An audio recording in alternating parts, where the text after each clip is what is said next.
Hi friends, നമസ്കാരം. സഹകാരി റേസ്ബസിൻ്റെ മറ്റൊരു പുതിയ ക്ലാസ്സിലേക്ക് എല്ലാവർക്കും സ്വാഗതം. അപ്പോൾ നമ്മൾ ഇനി പഠിക്കാൻ പോകുന്നത് ഗ്രാഫിക് കാർഡിനെ കുറിച്ചാണ്. ഗ്രാഫിക് കാർഡ് എന്താണെന്ന് അറിയാം. Committee to review arrangements for institutional credit for agriculture and rural development അറിയപ്പെടുന്ന ഗ്രാഫിക് കാർഡ്. ഓക്കെ ആണല്ലോ. അപ്പോൾ എന്താണ് ഗ്രാഫിക് കാർഡ് എന്ന് പറഞ്ഞാൽ നമ്മൾ പഠിച്ചു. Committee to review arrangements for institutional credit for agriculture and rural development. ഈ കമ്മിറ്റിയുടെ ചെയർമാൻ ആരായിരുന്നു? ബി ശിവരാമനാണ്. ഈ കമ്മിറ്റിയുടെ ചെയർമാൻ ആരാണ്? ബി ശിവരാമനാണെന്ന് നമ്മൾ പഠിച്ചു. അപ്പോൾ ചെയർമാൻ ആരാണ്? ബി ശിവരാമനാണ്. ഓക്കെ, അതുകൊണ്ട് ഈ കമ്മിറ്റി അറിയപ്പെടുന്നു ബി ശിവരാമൻ കമ്മിറ്റി എന്നും അറിയപ്പെടുന്നുണ്ട്. ഈ കമ്മിറ്റി അപ്പോയിന്റ് ചെയ്യുന്ന ആരാണ്? RBI ആണ്. റിസർവ് ബാങ്ക് ഓഫ് ഇന്ത്യ ആണ് ഈ കമ്മിറ്റി അപ്പോയിന്റ് ചെയ്യുന്നത്. അപ്പോൾ ഗ്രാഫിക് കാർഡ് കമ്മിറ്റി അപ്പോയിന്റ് ചെയ്യുന്ന ആരാണ്? നമ്മുടെ RBI ആണ്. കാരണം RBI ആണ് ഇപ്പോൾ നബാർഡ് വരുന്നതിന് മുമ്പ് ഈ നബാർഡിന്റെ ജോലികളെല്ലാം ചെയ്തുകൊണ്ടിരുന്നത്. അതുകൊണ്ട് ഇനി ഇതും കൂടെ താങ്ങാൻ വയ്യ. ഇപ്പോൾ നിലവിൽ ഒരുപാട് ജോലിയുണ്ട്, മനസ്സിലായോ? ഓക്കെ, ഒരുപാട് ജോലികൾ ആര് ചെയ്യുന്നുണ്ട്? RBI ചെയ്യുന്നുണ്ട്. ക്രെഡിറ്റ് ഫംഗ്ഷൻ ഉണ്ട്, ഡെവലപ്മെന്റ് ഫംഗ്ഷൻ ഉണ്ട്, റെഗുലേറ്ററി ഫംഗ്ഷൻ ഉണ്ട്. ഇതിനകത്ത് വരുന്ന ധാരാളം തരത്തിലുള്ള sub functions. Okay, banker to government, bankers bank, custodian of foreign exchange reserve, അതേപോലെ എന്താണ് കറൻസി ഇഷ്യൂ. അപ്പോൾ അങ്ങനെയുള്ള ധാരാളം lender of the last resort, അങ്ങനെയുള്ള ധാരാളം ഫംഗ്ഷൻസ്, മോണിറ്ററി പോളിസി ഇഷ്യൂ ചെയ്യുക, ഇതൊക്കെ ചെയ്യുന്ന ആരാണ്? RBI ആണ്. ഇതിനോടൊപ്പം ഇനി നബാർഡും കൂടെ ചെയ്യുന്ന ഫംഗ്ഷനും കൂടെ ഏറ്റെടുക്കാൻ വയ്യ. ഇത് ചെയ്യുന്നുണ്ട്, പക്ഷേ ഇനി അത് താങ്ങാൻ വയ്യ എന്നുള്ള നിലയിൽ ഇതിനെന്താണ് ഒരു സൊല്യൂഷൻ? അതിനുവേണ്ടി ഒരു കമ്മിറ്റി അപ്പോയിന്റ് ചെയ്യുന്നു? RBI അപ്പോയിന്റ് ചെയ്യുന്നു. ആ കമ്മിറ്റിയുടെ പേരാണ് ഗ്രാഫിക് കാർഡ്. ആ കമ്മിറ്റിയെ ചെയർ ചെയ്താരാണ്? ബി ശിവരാമനാണ്. ആ കമ്മിറ്റി അപ്പോയിന്റ് ചെയ്താരാണ്? RBI ആണ്. എന്നാണ് അപ്പോയിന്റ് ചെയ്യുന്നത്? 1979 മാർച്ച് 30 ഈ കമ്മിറ്റി അപ്പോയിന്റ് ചെയ്യുന്നതാണ്. 1979 മാർച്ച് 30 RBI ഈ ബി ശിവരാമൻ കമ്മിറ്റി എന്നറിയപ്പെടുന്ന ഗ്രാഫിക് കാർഡ് കമ്മിറ്റിയെ അപ്പോയിന്റ് ചെയ്യുന്നത്. ഓക്കെ ആണല്ലോ. ഈ കമ്മിറ്റി റിപ്പോർട്ട് സബ്മിറ്റ് ചെയ്യുന്നു ജനുവരി 30, 1981 എന്നാണ്. ജനുവരി 30, 1981 ഗ്രാഫിക് കാർഡിന്റെ റിപ്പോർട്ട് പുറത്തു വരുന്നു. ആ റിപ്പോർട്ടിലാണ് നബാർഡിന്റെ ഫോർമേഷനെ റെക്കമെൻഡ് ചെയ്തിട്ടുള്ളത്. അപ്പോൾ എന്നാ പറഞ്ഞത്? RBIയെ നമ്മുടെ ഗ്രാഫിക് കാർഡ് കമ്മിറ്റി അപ്പോയിന്റ് ചെയ്യുന്നത് മാർച്ച് 30, 1979 ഈ കമ്മിറ്റിയുടെ റിപ്പോർട്ട് പുറത്തു വരുന്നത് 1981 ജനുവരി 30. ഓക്കെ, അപ്പോൾ ഈ കമ്മിറ്റിയിൽ ഉണ്ടായിരുന്ന മറ്റ് മെമ്പേഴ്സ് ആരൊക്കെയാണ്? അപ്പോൾ ചെയർമാൻ ആരാണ്? ബി ശിവരാമനാണ്. ചെയർമാനെയും കൂടെ ചേർത്തിട്ട് മൊത്തം 5 മെമ്പേഴ്സ് ആണുള്ളത്. അപ്പം ബാക്കി 4 മെമ്പേഴ്സ് ആരൊക്കെയാണെന്ന് വെച്ചാൽ നോക്കാം. VKRV റാവു, അതേപോലെ M രാമകൃഷ്ണ അയ്യർ, അതേപോലെ MR ഷറൂഫ്, HS ശിവഗാമി. കേട്ടോ, HS ആണ്, HS ശിവഗാമി. ഇവരൊക്കെയാണ് മെമ്പേഴ്സ് എന്ന് പറയുന്നത്. ആരൊക്കെയാണ്? VKRV Rao, M Ramakrishna Iyer, MR ഷാറൂഫ്, HS Sivagami are the members. ഇതിനകത്ത് HS ശിവഗാമിയാണ് മെമ്പർ സെക്രട്ടറി എന്ന് പറയുന്നത്. ഈ കമ്മിറ്റിയുടെ മെമ്പർ സെക്രട്ടറി ആരാണ്? HS ശിവഗാമിയാണ്. ഓക്കെ ആണല്ലോ. ഇനി are the members of this committee. ഈ 4 പേരാണ് ഈ കമ്മിറ്റിയുടെ മെമ്പേഴ്സ് എന്ന് പറയുന്നത്. അപ്പോൾ ആരൊക്കെയാണ്? VKRV റാവു, അതേപോലെ M രാമകൃഷ്ണ അയ്യർ. ഈ M രാമകൃഷ്ണ അയ്യർ ആണ് പിന്നീട് ഇതിന്റെ ഫസ്റ്റ് ചെയർമാനായിട്ട് മാറിയത്. പിന്നെ ആരാണ്? MR Sharoof, HS Sivagami. ഈ 4 മെമ്പേഴ്സ് പ്ലസ് ഇതിന്റെ ചെയർമാൻ ബി ശിവരാമൻ. ഇങ്ങനെ 5 അംഗ കമ്മിറ്റിയാണ് ഗ്രാഫിക് കാർഡ് എന്ന് പറയുന്നത്. ഈ കമ്മിറ്റിയുടെ മെമ്പർ സെക്രട്ടറി എന്ന് പറഞ്ഞാൽ HS ശിവഗാമിയാണ്. ഓക്കെ, മനസ്സിലായല്ലോ. അപ്പോൾ ഇതാണ് ഗ്രാഫിക് കാർഡ് എന്ന് പറയുന്നത്. ഇനി നോക്കാം എന്തൊക്കെയാണ് ഗ്രാഫിക് കാർഡ് കമ്മിറ്റിയുടെ മറ്റ് ശുപാർശകൾ. ഒന്നെന്ന് പറഞ്ഞാൽ എന്താണ്? Formation of NABARD. നബാർഡിന്റെ ഫോർമേഷൻ റെക്കമെൻഡ് ചെയ്തു. ഒന്നാമത്തെ റെക്കമെൻഡേഷൻ ആണ്. രണ്ടാമത്തെ റെക്കമെൻഡേഷൻ എന്ന് പറഞ്ഞാൽ deposit insurance and credit guarantee corporation എന്ന് പറയുമ്പോൾ എന്താണ്? DICGC. ഇതിന്റെ ഇൻഷുറൻസ് കവർ കോപ്പറേറ്റീവ്സിനും പ്രൊവൈഡ് ചെയ്യണം, അല്ലെങ്കിൽ കോപ്പറേറ്റീവ്സിനും ഇതിന്റെ ഇൻഷുറൻസ് കവർ ബാധകമാക്കണം എന്ന് പറഞ്ഞ ശുപാർശ കൊടുത്ത കമ്മിറ്റിയാണെന്ന് പറയുന്നത് ഈ ഗ്രാഫിക് കാർഡ് കമ്മിറ്റി എന്ന് പറഞ്ഞാൽ. അപ്പോൾ നമുക്കറിയാം DICGCയുടെ ഇൻഷുറൻസ് കവർ ഇപ്പം നമുക്ക് എന്ത് കിട്ടുന്നില്ല? കോപ്പറേറ്റീവ് ബാങ്കുകൾക്കില്ല. മനസ്സിലായോ? ഷെഡ്യൂൾഡ് ബാങ്കുകൾക്ക് മാത്രമാണ് DICGCന്റെ ഇൻഷുറൻസ് കവർ വരുന്നത്. ഓക്കെ, ഇതിപ്പോൾ ആർക്ക് കിട്ടുന്നില്ല? കോപ്പറേറ്റീവ് ബാങ്കുകൾക്ക്. നമ്മുടെ പാക്സിന് കിട്ടുന്നുണ്ടോ? ഇല്ല.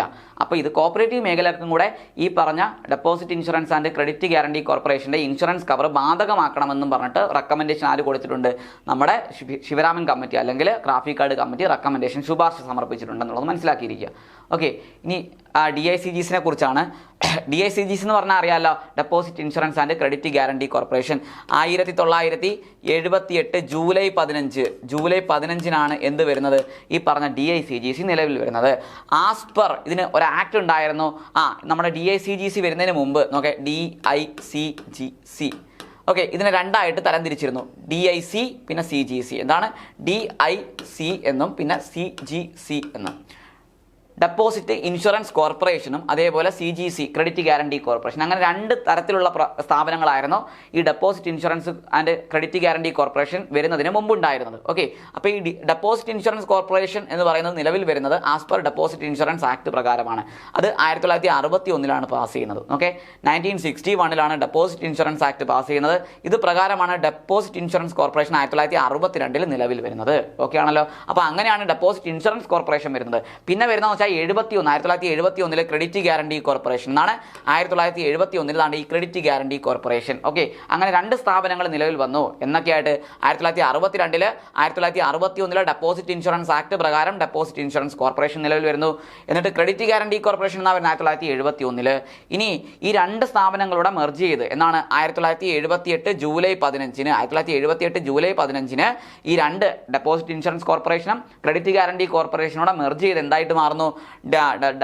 DICGC ആയിട്ട് മാറുന്നു. Deposit insurance and credit guarantee corporation ആയിട്ട് മാറുന്നു. ഇവരിപ്പോൾ നിലവിൽ എത്ര രൂപ വരെയുള്ള ഇൻഷുറൻസ് കവറാണ് പ്രൊവൈഡ് ചെയ്യുന്നത്? 5 ലക്ഷം വരെയുള്ള നിക്ഷേപത്തിനാണ്, 5 ലാക്ക് വരെയുള്ള നിക്ഷേപത്തിനാണ് എന്ത് കൊടുക്കുന്നത്? ഇൻഷുറൻസ് കവർ ബാധകമാക്കിയിരിക്കുന്നത് എന്നുള്ളത് നമ്മൾ മനസ്സിലാക്കിയിരിക്കുക. ഓക്കെ, ഇനി ഈ ഗ്രാഫിക് കാർഡ് കമ്മിറ്റിയുടെ മറ്റൊരു റെക്കമെൻഡേഷൻ ആയിരുന്നു reorganisation of RRBs in India. ഇന്ത്യയിൽ പ്രവർത്തിക്കുന്ന റീജിയണൽ റൂറൽ ബാങ്കുകളുടെ എന്താണ് പുനർസംഘാടനം അല്ലെങ്കിൽ റീഓർഗനൈസേഷൻ. അപ്പോൾ RRBസിനെ റീഓർഗനൈസ് ചെയ്യുന്ന പറഞ്ഞ ഒരു റെക്കമെൻഡേഷൻ കൂടി ആര് സമർപ്പിച്ചിട്ടുണ്ട്? ഈ പറഞ്ഞ നമ്മുടെ എന്താണ് ഗ്രാഫിക് കാർഡ് കമ്മിറ്റി സമർപ്പിച്ചിട്ടുണ്ടെന്ന് മനസ്സിലാക്കിയിരിക്കുക. അതേപോലെ മറ്റൊരെണ്ണമായിരുന്നു encourage the functions of AFC. മറ്റൊരു റെക്കമെൻഡേഷൻ എന്താണ്?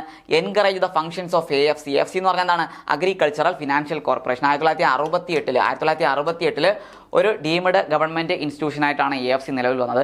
ഈ AFCയുടെ പ്രവർത്തനങ്ങളെ എൻകറേജ് ചെയ്യുക, അതായത് പ്രോത്സാഹിപ്പിക്കുക എന്നും പറഞ്ഞിട്ടൊരു റെക്കമെൻഡേഷനും കൂടെ ആര് മുന്നോട്ട് വെച്ചിട്ടുണ്ട്? ഈ ഗ്രാഫിക് കാർഡ് കമ്മിറ്റി മുന്നോട്ട് വെച്ചിട്ടുണ്ട്. അപ്പോൾ ഇതൊക്കെയാണ് പ്രധാനമായിട്ടുള്ള റെക്കമെൻഡേഷൻ. ഇനി ഒരു റെക്കമെൻഡേഷൻ കൂടെ ഉണ്ട്. എന്താണ്?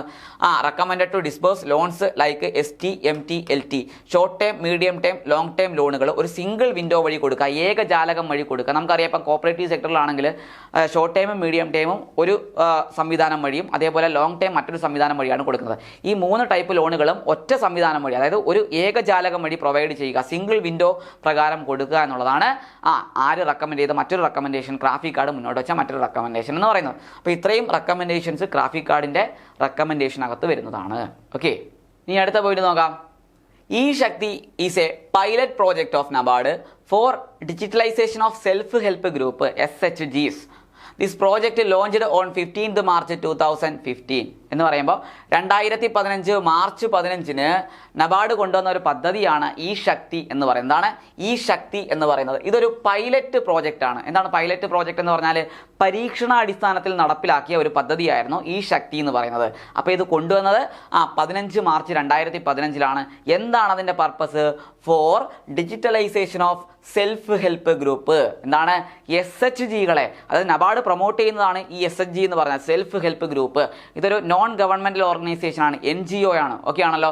അപ്പോൾ ഇത് പ്രകാരം SHGയെ, അതായത് സെൽഫ് ഹെൽപ്പ് ഗ്രൂപ്പുകളെ ഡിജിറ്റലൈസ് ചെയ്യുന്നതിന് വേണ്ടി, അവരെ പ്രൊഫഷണലൈസ് ചെയ്യുന്നതിന് വേണ്ടി, അതിനെ ഡിജിറ്റലൈസ് ചെയ്യുന്നതിന് വേണ്ടി, സാങ്കേതിക വിദ്യകളുടെ ആ ഒരു വെളിച്ചത്തേക്ക് അതിനെ കൊണ്ടുവരുന്നതിന് വേണ്ടി നമ്മുടെ നബാർഡ് കൊണ്ടുവന്ന ഒരു പദ്ധതിയാണ് E-Shakti പ്രോജക്റ്റ് എന്ന് പറയുന്നത്. ഇതൊരു പൈലറ്റ് പ്രോജക്റ്റ് ആയിരുന്നു, പരീക്ഷണാടിസ്ഥാനത്തിൽ നടപ്പിലാക്കിയതാണ്. അപ്പോൾ ഇത് വന്നതെന്നാണ്, ലോഞ്ച് ചെയ്തതെന്നാണ് മാർച്ച് 15, 2015 ബൈ നബാർഡാണ്. അപ്പോൾ E-Shakti ആരുടെ പ്രോജക്റ്റ് ആണെന്ന് വെച്ചാൽ നബാർഡിൻ്റെ ആണ്. എന്താണ്? ഫോർ ഡിജിറ്റലൈസേഷൻ ഓഫ് SHG ആണ്. It is launched by NABARD in the on എന്നാണ് 15th March 2015 എന്നുള്ളതാണ്. ഓക്കെ, അതുപോലെ തന്നെ നബാർഡ് എന്ത് ചെയ്യുന്നു? NABARD refinance the financial institutions which finance rural sector. നമുക്കറിയാം ഗ്രാമീണ മേഖലയിൽ പ്രവർത്തിക്കുന്ന സ്ഥാപനങ്ങൾക്ക് റീഫിനാൻസ് ഫെസിലിറ്റി കൊടുക്കുന്ന ആരാണ്? നബാർഡാണെന്ന് പറഞ്ഞു കഴിഞ്ഞു. ഓക്കെ, അതൊക്കെ നമ്മൾ ഡിസ്കസ് ചെയ്തതാണ്. പിന്നെന്താ പറഞ്ഞത്? Coordinate the rural financing activities of all institution. ഗ്രാമീണ മേഖലയിൽ പ്രവർത്തിക്കുന്ന എല്ലാ സ്ഥാപനങ്ങളെയും, എല്ലാ വായ്പാ സ്ഥാപനങ്ങളെയും എന്ത് ചെയ്യുന്നു? എല്ലാ ധനകാര്യ സ്ഥാപനങ്ങളും എന്ത് ചെയ്യുന്നു? കോർഡിനേറ്റ് ചെയ്യുന്നു, ഏകോപിപ്പിച്ച് പ്രവർത്തിക്കുന്ന ആരാണ്? നബാർഡാണ് എന്നുള്ളത് മനസ്സിലാക്കിയിരിക്കുക. ഓക്കെ, ഇനി പറയുന്നത് എന്താണ്? To promote self help group. NABARD ആരെ പ്രൊമോട്ട് ചെയ്യുന്നു? SHGയെ, സെൽഫ് ഹെൽപ്പ് ഗ്രൂപ്പുകളെ പ്രൊമോട്ട് ചെയ്യുന്നു. സെൽഫ് ഹെൽപ്പ് ഗ്രൂപ്പിനെ റെക്കമെൻഡ് ചെയ്ത കമ്മിറ്റിയാണ് എന്തെന്ന് പറയുന്നത്? SS Kaila committee. SS Kaila കമ്മിറ്റിയാണ് സെൽഫ് ഹെൽപ്പ് ഗ്രൂപ്പുകളെ റെക്കമെൻഡ് ചെയ്തിട്ടുള്ളത്. ഫാദർ ഓഫ് SHG എന്ന് പറയുന്ന ആരാണ്? മുഹമ്മദ് യൂനുസ് ആണ്. ആരാണ്? മുഹമ്മദ് യൂനുസ്. യൂനുസ് ആണ് എന്തെന്ന് പറയുന്നത് SHGയുടെ ഫാദർ എന്നറിയപ്പെടുന്ന. അതേപോലെ ബംഗ്ലാദേശ്, അദ്ദേഹം ഒരു ബംഗ്ലാദേശുകാരനാണ് മുഹമ്മദ് യൂനുസ് എന്ന് പറഞ്ഞാൽ. ബംഗ്ലാദേശ് ഗ്രാമീൺ ബാങ്കിന്റെ ഫൗണ്ടർ ആരാന്ന് വെച്ചാലും ആരാണ്? ഈ പറഞ്ഞ മുഹമ്മദ് യൂനുസ് ആണ്. ഓക്കെ ആണല്ലോ. അപ്പോൾ അത് പ്രകാരം SHGയെ പ്രൊമോട്ട് ചെയ്യുന്ന ആരാണ്? ഈ SS കൈലയുടെ കമ്മിറ്റിയുടെ റിപ്പോർട്ട് പ്രകാരം SHGയെ നമ്മുടെ ഇന്ത്യയിൽ പ്രൊമോട്ട് ചെയ്യുന്ന ആരാന്ന് വെച്ചാൽ ആരാണ്? നബാർഡാണ്. ഓക്കെ. സെൽഫ് ഹെൽപ്പ് ഗ്രൂപ്പ് എന്ന് പറഞ്ഞാൽ അറിയാമല്ലോ എന്താണെന്ന് ഞാൻ പറഞ്ഞു കഴിഞ്ഞു. നോൺ ഗവൺമെന്റൽ ഓർഗനൈസേഷൻ ആണ്. ഗ്രാമീണ മേഖലയിലൊക്കെയാണ് ഈ ഒരു സംരംഭത്തിന്റെ ആവശ്യകത വരുന്നത് കൂടുതലായിട്ടും. അതുകൊണ്ട് തന്നെ അതിനെ എന്ത് ചെയ്യുന്നു? SHGയെ പ്രൊമോട്ട് ചെയ്യുന്നു ആര്? നബാർഡ് എന്ന് പറയുന്നത്. പിന്നെന്താ പറയുന്നത്? NABARD has a micro finance regulatory agency. നബാർഡിന് എന്തുകൊണ്ട്? ഒരു മൈക്രോ ഫിനാൻസ് റെഗുലേറ്ററി ഏജൻസി ഉണ്ട്. അതായത് മൈക്രോ ഫിനാൻസുകളെ റെഗുലേറ്റ് ചെയ്യുന്ന ഒരു ഏജൻസി ആർക്കുണ്ട്? നബാർഡിനുണ്ടെന്ന് മനസ്സിലാക്കിയിരിക്കുക. ഓക്കെ. മൈക്രോ ഫിനാൻസ് എന്താണെന്നറിയാലോ? ചെറുകിട വായ്പകൾ കൊടുക്കുക എന്നുള്ളതാണ് മൈക്രോ ഫിനാൻസ് കൊണ്ട് ലക്ഷ്യമിടുന്നത്. അത് ഫിനാൻഷ്യൽ ഇൻക്ലൂഷൻ്റെ ഭാഗമായിട്ട് വന്നിട്ടുള്ളതാണ് ഈ മൈക്രോ ഫിനാൻസ് എന്ന് പറയുന്നത്. അപ്പോൾ അത് പ്രകാരം നബാർഡിന് എന്തുകൊണ്ട്? മൈക്രോ ഫിനാൻസ് റെഗുലേറ്ററി ഏജൻസി ഉണ്ടെന്ന് കൃത്യമായിട്ട് മനസ്സിലാക്കിയിരിക്കുക. ഓക്കെ. എന്ന് പറയുമ്പോൾ മൈക്രോ ഫിനാൻസുകൾ നമ്മൾ കേട്ടിട്ടുണ്ടാകും, പല പല സ്ഥാപനങ്ങളുണ്ട് മൈക്രോ ഫിനാൻസുകൾ പ്രൊവൈഡ് ചെയ്യുന്നത്. അപ്പോൾ അവരെയൊക്കെ റെഗുലേറ്റ് ചെയ്യുന്ന ഒരു ഏജൻസി ആർക്കുണ്ട്? നബാർഡിനുണ്ട്. ഓക്കെ. പിന്നെ പറയുന്നത് NABARD promote joint liability group. NABARD എന്ത് ചെയ്യുന്നു? ജോയിന്റ് ലൈബിലിറ്റി ഗ്രൂപ്പിനെ പ്രൊമോട്ട് ചെയ്യുന്നു. ഈ ജോയിന്റ് ലൈബിലിറ്റി ഗ്രൂപ്പ് എന്ന് പറഞ്ഞാൽ എന്താണ്? ഒരു കൂട്ടം ആളുകൾ എന്ത് ചെയ്യുന്നു? ഒന്നിച്ചു ചേരുന്നു, അവർ ബാങ്കിൽ നിന്ന് ലോൺ എടുക്കുന്നു. എന്നിട്ട് ആ ലോൺ എടുത്തിട്ട് എന്താ ചെയ്യുന്നത്? ഈ പറഞ്ഞ ആ ലോൺ ഒരാൾക്കായിരിക്കും കൊടുക്കുക, ഒരാളുടെ ആവശ്യത്തിന് വേണ്ടിയായിരിക്കും എടുക്കുന്നത്. എന്നിട്ട് ഇയാളിത് തിരിച്ചടച്ചില്ല എങ്കിൽ എല്ലാവരും ആ വായ്പയ്ക്ക് ബാധ്യസ്ഥരായിട്ട് മാറും. എല്ലാവരും ആ വായ്പയ്ക്ക് എന്തുണ്ടാവും? അവർക്ക് ബാധ്യത ഉണ്ടാകുമെന്ന്. അതാണ് ജോയിന്റ് ലൈബിലിറ്റി ഗ്രൂപ്പ്, ജോയിന്റ് ആയിട്ടുള്ള liability. Okay. Joint liability group consist of എത്ര മെമ്പേഴ്സ് ആണെന്ന് പരീക്ഷയ്ക്ക് ചോദിക്കാം. 4 മുതൽ 10 മെമ്പേഴ്സ് ആയിരിക്കും എവിടെ ഉണ്ടായിരിക്കുക? ജോയിന്റ് ലൈബിലിറ്റി ഗ്രൂപ്പിൽ ഉണ്ടായിരിക്കുക. എന്നാൽ SHGയിൽ എത്ര മെമ്പേഴ്സ് ആണുള്ളത്? എത്രയാണ്? 10 തൊട്ട് 15 മെമ്പേഴ്സ് വരെയാണ് എവിടെ ഉണ്ടായിരിക്കുക? സെൽഫ് ഹെൽപ്പ് ഗ്രൂപ്പിനകത്ത് ഉണ്ടായിരിക്കുക. ഇത് മനസ്സിലാക്കിയിരിക്കുക. ഓക്കെ. ഇനി അടുത്ത എന്താ പറയുന്നത്? NABARD issues 3 types of credit cards. NABARD എന്ത് ചെയ്യുന്നു? 3 തരത്തിലുള്ള ക്രെഡിറ്റ് കാർഡുകൾ ഇഷ്യൂ ചെയ്യുന്നു. ഏതൊക്കെയാണ്? ഒന്ന് കിസാൻ ക്രെഡിറ്റ് കാർഡ്, രണ്ടെന്ന് പറയുന്ന സ്വരോസ്കർ ക്രെഡിറ്റ് കാർഡ്, പിന്നെ മൂന്നാമത്തെ ഒരു ഇൻഷുറൻസ് കാർഡാണ് രാഷ്ട്രീയ കൃഷി ബീമാ യോജന എന്ന് പറയുന്നത്. അങ്ങനെ 3 തരത്തിലുള്ള ക്രെഡിറ്റ് കാർഡുകൾ നമ്മുടെ നബാർഡ് ഇഷ്യൂ ചെയ്യുന്നുണ്ട്. അപ്പോൾ അതിനകത്ത് ഒന്നാമത്തെ ആളാണ് ആരെന്ന് പറയുന്നത്? കിസാൻ ക്രെഡിറ്റ് കാർഡ്, KCC എന്ന് പറയും. ഓക്കെ ആണല്ലോ. അപ്പോൾ കിസാൻ ക്രെഡിറ്റ് കാർഡ് എന്ന് പറഞ്ഞാൽ ഇതൊരു ക്രെഡിറ്റ് കാർഡ് എന്നൊക്കെ പറഞ്ഞാൽ അറിയാലോ എന്താണെന്ന്. ക്രെഡിറ്റ് കാർഡ് എന്ന് പറഞ്ഞാൽ നമ്മുടെ അക്കൗണ്ടുമായിട്ട് യാതൊരു കണക്ഷൻ ഇല്ല ക്രെഡിറ്റ് കാർഡിന്. ഓക്കെ. അപ്പോൾ ഡെബിറ്റ് കാർഡിലാണ് അക്കൗണ്ടുമായിട്ട് കണക്ഷൻ ഉള്ളത്. ഇന്ത്യയിൽ ആദ്യമായിട്ട് ക്രെഡിറ്റ് കാർഡ് ലോകത്തിൽ കൊണ്ടുവരുന്ന ആരാന്ന് വെച്ചാൽ ക്രെഡിറ്റ് കാർഡ് ഒറിജിനേറ്റ് ചെയ്യുന്ന എവിടെയാണെന്ന് വെച്ചാൽ USA അതേപോലെ ഇന്ത്യ സ്വീകരിച്ചിരിക്കുന്ന ക്രെഡിറ്റ് കാർഡ് സിസ്റ്റം എന്ന് പറഞ്ഞാൽ ജപ്പാൻ്റെ ക്രെഡിറ്റ് കാർഡ് സിസ്റ്റമാണ്. അതുപോലെ നമ്മൾ മനസ്സിലാക്കിയിരിക്കേണ്ട മറ്റൊരു കാര്യം എന്താണെന്ന് വെച്ച് കഴിഞ്ഞാൽ ഇന്ത്യയിൽ ആദ്യമായിട്ട് ക്രെഡിറ്റ് കാർഡ് ആരംഭിക്കുന്ന ബാങ്ക് ഏതാണെന്ന് വെച്ചാൽ സെൻട്രൽ ബാങ്ക് ഓഫ് ഇന്ത്യ ആണ്. ഇന്ത്യയിൽ ആദ്യമായിട്ട് ക്രെഡിറ്റ് കാർഡ് ലോഞ്ച് ചെയ്യുന്ന ബാങ്ക് ഏതാണ്? സെൻട്രൽ ബാങ്ക് ഓഫ് ഇന്ത്യ ആണ്. സെൻട്രൽ ബാങ്ക് ഓഫ് ഇന്ത്യ എന്നാ നിലവിൽ വരുന്നത്? 1911 ഇന്ത്യയുടെ ട്രൂലി സ്വദേശി ബാങ്ക് എന്നറിയപ്പെടുന്ന ബാങ്ക് ഏതാണ്? സെൻട്രൽ ബാങ്ക് ഓഫ് ഇന്ത്യ ആണ് എന്നുള്ളത് മനസ്സിലാക്കിയിരിക്കുക. അപ്പോൾ ഇതൊരു ക്രെഡിറ്റ് കാർഡാണ് എന്ന് പറയുന്നത് കിസാൻ ക്രെഡിറ്റ് കാർഡ് എന്ന് പറയുന്നത്. കർഷകർക്ക് വായ്പ കൊടുക്കുന്ന ഒരു കാർഡാണെന്ന് പറയുന്നത് കിസാൻ ക്രെഡിറ്റ് കാർഡ് എന്ന് പറയുന്നത്. ഓക്കെ. അപ്പോൾ Kisan credit card system was introduced by NABARD. NABARD introduce ചെയ്തൊരു ക്രെഡിറ്റ് കാർഡ് സിസ്റ്റമാണ് കിസാൻ ക്രെഡിറ്റ് കാർഡ് എന്ന് പറയുന്നത്. അത് എന്നാണ് ലോഞ്ച് ചെയ്തത്? 1998 1998 നബാർഡ് ഈ ക്രെഡിറ്റ് കാർഡ് ലോഞ്ച് ചെയ്യുന്നത്. As per the recommendation of Kisan credit card recommendation കൊടുത്തിരിക്കുന്ന കമ്മിറ്റിയാണ് RV ഗുപ്ത കമ്മിറ്റി. ആരാണ്? RV Gupta committee. അപ്പോൾ RV ഗുപ്ത കമ്മിറ്റിയുടെ ശുപാർശ പ്രകാരം 1998 നബാർഡ് ഈ കിസാൻ ക്രെഡിറ്റ് കാർഡ് സിസ്റ്റം എന്ത് ചെയ്തത്? കൊണ്ടുവരുന്നത്. അപ്പോൾ ഇത് പ്രകാരം എന്ത് ചെയ്യുന്നു? കിസാൻ ക്രെഡിറ്റ് കാർഡ് കർഷകർക്ക് എന്ത് ചെയ്യുന്നു? വിതരണം ചെയ്യുന്നു. ഇത് പ്രകാരം അവർക്ക് എന്ത് കൊടുക്കുന്നു? ഇവർക്ക് വായ്പ കൊടുക്കുന്നു. ഇതൊരു മൾട്ടിപ്പിൾ റിക്വയർമെൻറ്റ് കാർഡാണ്. അതായത് പ്രൊഡക്ഷനും അതേപോലെ കൺസംഷനും ഒരേപോലെ യൂസ് ചെയ്യാൻ കഴിയുന്ന ഒരു കാർഡാണെന്ന് പറയുന്നത് കിസാൻ ക്രെഡിറ്റ് കാർഡ്. അതായത് മൾട്ടിപ്പിൾ റിക്വസിറ്റ്സ് കാർഡാണ് എന്തെന്ന് പറയുന്നത് ഈ പറഞ്ഞ കിസാൻ ക്രെഡിറ്റ് കാർഡ് എന്ന് പറയുന്നത്. ഓക്കെ ആണല്ലോ. ഇനി അടുത്ത് നോക്കേ. The scheme was started by government of India in consultation with RBI and NABARD. അതായത് ഈ കിസാൻ ക്രെഡിറ്റ് കാർഡ് എന്ന് പറയുന്ന ആ ഒരു സിസ്റ്റം ഉണ്ടല്ലോ, അത് സ്റ്റാർട്ട് ചെയ്ത് ഗവൺമെന്റ് ഓഫ് ഇന്ത്യ ആണ്. ഞാൻ പറഞ്ഞു കഴിഞ്ഞു എന്താണ് നബാർഡ് കൊണ്ടുവരുന്ന പദ്ധതികളെല്ലാം ആർക്ക് വേണ്ടിയുള്ളതാണ്? ഗവൺമെന്റ് ഓഫ് ഇന്ത്യക്ക് വേണ്ടിയുള്ള പദ്ധതി. ആ പദ്ധതിക്ക് അംഗീകാരം കൊടുക്കേണ്ടത് ആരാണ്? നമ്മുടെ ഗവൺമെന്റ് ഓഫ് ഇന്ത്യ ആണ്. അപ്പോൾ ഗവൺമെന്റ് ഓഫ് ഇന്ത്യ സ്റ്റാർട്ട് ചെയ്ത പദ്ധതിയാണെന്ന് പറയുന്നത് ഈ കിസാൻ ക്രെഡിറ്റ് കാർഡ് എന്ന് പറയുന്നത്. അത് ഇൻട്രൊഡ്യൂസ് ചെയ്ത ആരാന്ന് വെച്ചാൽ ആരാണ്? നബാർഡാണ്. ഓക്കെ. നബാർഡാണ് അത് ഇൻട്രൊഡ്യൂസ് ചെയ്യുന്നത്. അത് തുടങ്ങിയത് ആരാന്ന് വെച്ചാൽ ഗവൺമെന്റ് ഓഫ് ഇന്ത്യ ആണ്. കാരണം ഞാൻ പറഞ്ഞു കഴിഞ്ഞു എന്താണ് നബാർഡ് കൊണ്ടുവരുന്ന പദ്ധതികളൊക്കെ ആർക്ക് വേണ്ടിയാണ് കൊണ്ടുവരുന്നത്? Government of India. Government of ഇന്ത്യയുടെ പദ്ധതികളാണ് ആര് ഏറ്റെടുത്ത് നടത്തുന്നത്? നമ്മുടെ നബാർഡ് ഏറ്റെടുത്ത് നടത്തുന്നത്. ഓക്കെ. അപ്പോൾ RBI ആയാലും നമ്മുടെ നബാർഡൊക്കെ ആണെങ്കിലും ആർക്ക് വേണ്ടിയാണ് പ്രവർത്തിക്കുന്നത്? നമ്മുടെ സെൻട്രൽ ഗവൺമെന്റിന് വേണ്ടിയാണ് പ്രവർത്തിക്കുന്നത്. ഓക്കെ ആണോ? അപ്പോൾ ഇത് പ്രകാരം ഗവൺമെന്റ് ഓഫ് ഇന്ത്യ ഈ ഒരു സ്കീം സ്റ്റാർട്ട് ചെയ്യുന്നു in consultation with RBI and NABARD. നബാർഡുമായിട്ടും RBI ആയിട്ട് കൺസൾട്ട് ചെയ്തുകൊണ്ട് ഗവൺമെന്റ് ഓഫ് ഇന്ത്യ ഈ ഒരു പദ്ധതിക്ക് തുടക്കം കുറിക്കുകയാണ് ചെയ്യുന്നത്, സ്റ്റാർട്ട് ചെയ്യുകയാണ് ചെയ്യുന്നത്. ഈ KCC എന്ന് പറഞ്ഞാൽ പറഞ്ഞാൽ ഗവൺമെൻറ്റിൻ്റെ പ്രോജക്റ്റാണ്, മനസ്സിലായോ? അത് നടപ്പിലാക്കുന്ന ആരാണ്? അത് നമ്മുടെ നബാർഡാണ്. ആര് വഴിയാണ് നടപ്പിലാക്കുന്നത്? Kisan credit card implemented through എന്ന് വെച്ച് കഴിഞ്ഞാൽ അത് കൊമേഴ്ഷ്യൽ ബാങ്ക്, കോപ്പറേറ്റീവ് ബാങ്ക്, അതേപോലെ RRB റീജിയണൽ റൂറൽ ബാങ്ക്, ഇവരൊക്കെ വഴിയാണ് ഈ ഒരു സ്കീം നടപ്പിലാക്കുന്നത്. മനസ്സിലാവുന്നുണ്ടോ പറയുന്നത്? അപ്പോൾ ഈ കാർഡിൻ്റെ വാലിഡിറ്റി എന്ന് പറഞ്ഞാൽ 5 വർഷമായിരുന്നു. ഇതിന് മുമ്പ് 2003 വരെയൊക്കെ, 2004 ഇതിൻ്റെ ആദ്യത്തെ റിവിഷൻ വരുന്നത്. ഓക്കെ, ഈ ഒരു സ്കീമിനെ ആദ്യമായിട്ട് റിവൈസ് ചെയ്യുന്നത് 2004. അതിന് മുമ്പ് വരെ ഇതിൻ്റെ കാലാവധി എന്ന് പറഞ്ഞാൽ 3 വർഷമായിരുന്നു. ഓക്കെ, പിന്നീട് ഇതിൻ്റെ കാലാവധി എത്ര വർഷമായിട്ട് കൂട്ടി 5 വർഷമായിട്ട് ദീർഘിപ്പിച്ചിട്ടുണ്ട്. അപ്പം നിലവിൽ ഇതിൻ്റെ വാലിഡിറ്റി എന്ന് പറഞ്ഞാൽ 5 years ആണ്. ഈ കാർഡിൻ്റെ വാലിഡിറ്റി എന്ന് പറഞ്ഞാൽ 5 വർഷമാണ്. And subjective to annual review. ഇതെന്തിന് ബാധകമാണ്? ആനുവൽ റിവ്യൂവിന് ബാധകമാണ്. വർഷാവർഷങ്ങളിൽ പരിശോധന ഉണ്ടാവും. അതായത് KCC കൊടുത്തിരിക്കുന്ന ആവശ്യങ്ങൾക്ക് വേണ്ടി മാത്രമാണോ യൂസ് ചെയ്യുന്നത്, അതായത് ഇതിൻ്റെ ആനുവൽ റിവ്യൂ വരും. ഓക്കെ ആണോ? അപ്പോൾ അങ്ങനെ ആനുവൽ റിവ്യൂ ബാധകമാക്കിക്കൊണ്ട് ഈ കാർഡിൻ്റെ പരമാവധി കാലാവധി എന്ന് പറഞ്ഞാൽ എത്ര വർഷമാണ്? 5 വർഷമാണെന്നുള്ളത് മനസ്സിലാക്കിയിരിക്കുക.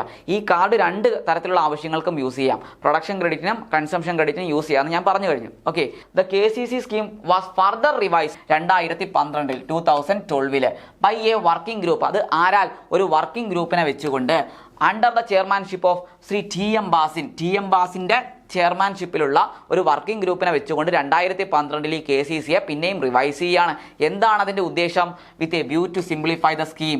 ഈ സ്കീമിനെ സിംപ്ലിഫൈ ചെയ്യുന്നതിന് വേണ്ടി, ലളിതവൽക്കരിക്കുന്നതിന് വേണ്ടി, അതിൻ്റെ പ്രൊസീജിയേഴ്സൊക്കെ ഒന്ന് എന്ത് ചെയ്യുകയാണ്? കടുകട്ടി നിയന്ത്രണങ്ങളും വലിയ പ്രൊസീജിയേഴ്സൊക്കെ എന്ത് ചെയ്യാം? സിംപ്ലിഫൈ ചെയ്യുന്നതിന് വേണ്ടി നമ്മളെ വേണ്ടിയാണ് ഈ വർക്കിംഗ് ഗ്രൂപ്പായിട്ടുള്ള 2012 വർക്കിംഗ് ഗ്രൂപ്പ് ചെയർമാൻഷിപ്പ്, ആരുടെ ചെയർമാൻഷിപ്പിലാണ്? TM ബാസിൻ്റെ ചെയർമാൻഷിപ്പിലുള്ള വർക്കിംഗ് ഗ്രൂപ്പിനെ വെച്ചുകൊണ്ട് ഇതിനെ റിവൈസ് ചെയ്യുന്നത്. അപ്പോൾ ആ കാർഡിൻ്റെ പ്രൊസീജിയേഴ്സിനെ സിംപ്ലിഫൈ ചെയ്യണം. കാർഡ് കിട്ടുന്നതിൻ്റെ നടപടിക്രമങ്ങളെ ഒന്ന് ലഘൂകരിക്കണം. And facilitate issue electronic KCC, അതായത് ഇലക്ട്രോണിക് KCC, അതായത് electronic Kisan credit card issue ചെയ്യുന്നതിനും ആ പ്രൊസീജിയേഴ്സിനെയൊക്കെ സിംപ്ലിഫൈ ചെയ്യുന്നതിന് വേണ്ടിയാണ് 2004 ശേഷം 2012 ഒരു വർക്കിംഗ് ഗ്രൂപ്പിനെ വെച്ചുകൊണ്ട്, വർക്കിംഗ് ഗ്രൂപ്പിൻ്റെ ചെയർമാൻ ആരാണ്? Shri TM Basin.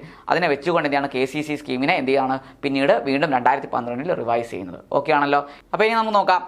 KCC implement ചെയ്യുന്നത് കൊമേഴ്ഷ്യൽ ബാങ്കുകൾ, അതേപോലെ RRBs, അതേപോലെ കോപ്പറേറ്റീവ് ബാങ്ക്സ്, പിന്നെ small financing banks, cooperative bank, RRB, അതേപോലെ കൊമേഴ്ഷ്യൽ ബാങ്ക്, ഇവർ വഴിയൊക്കെയാണ് എന്ത് ചെയ്യുന്നത്? KCCയെ ഇംപ്ലിമെൻ്റ് ചെയ്യുന്നത്, KCC നടപ്പിലാക്കുന്നത്. എന്ന് പറഞ്ഞാൽ കാർഡ് നമുക്ക് ഈ ബാങ്കുകളിലൊക്കെ പോയി കഴിഞ്ഞാൽ കിട്ടും എന്നുള്ളതാണ്.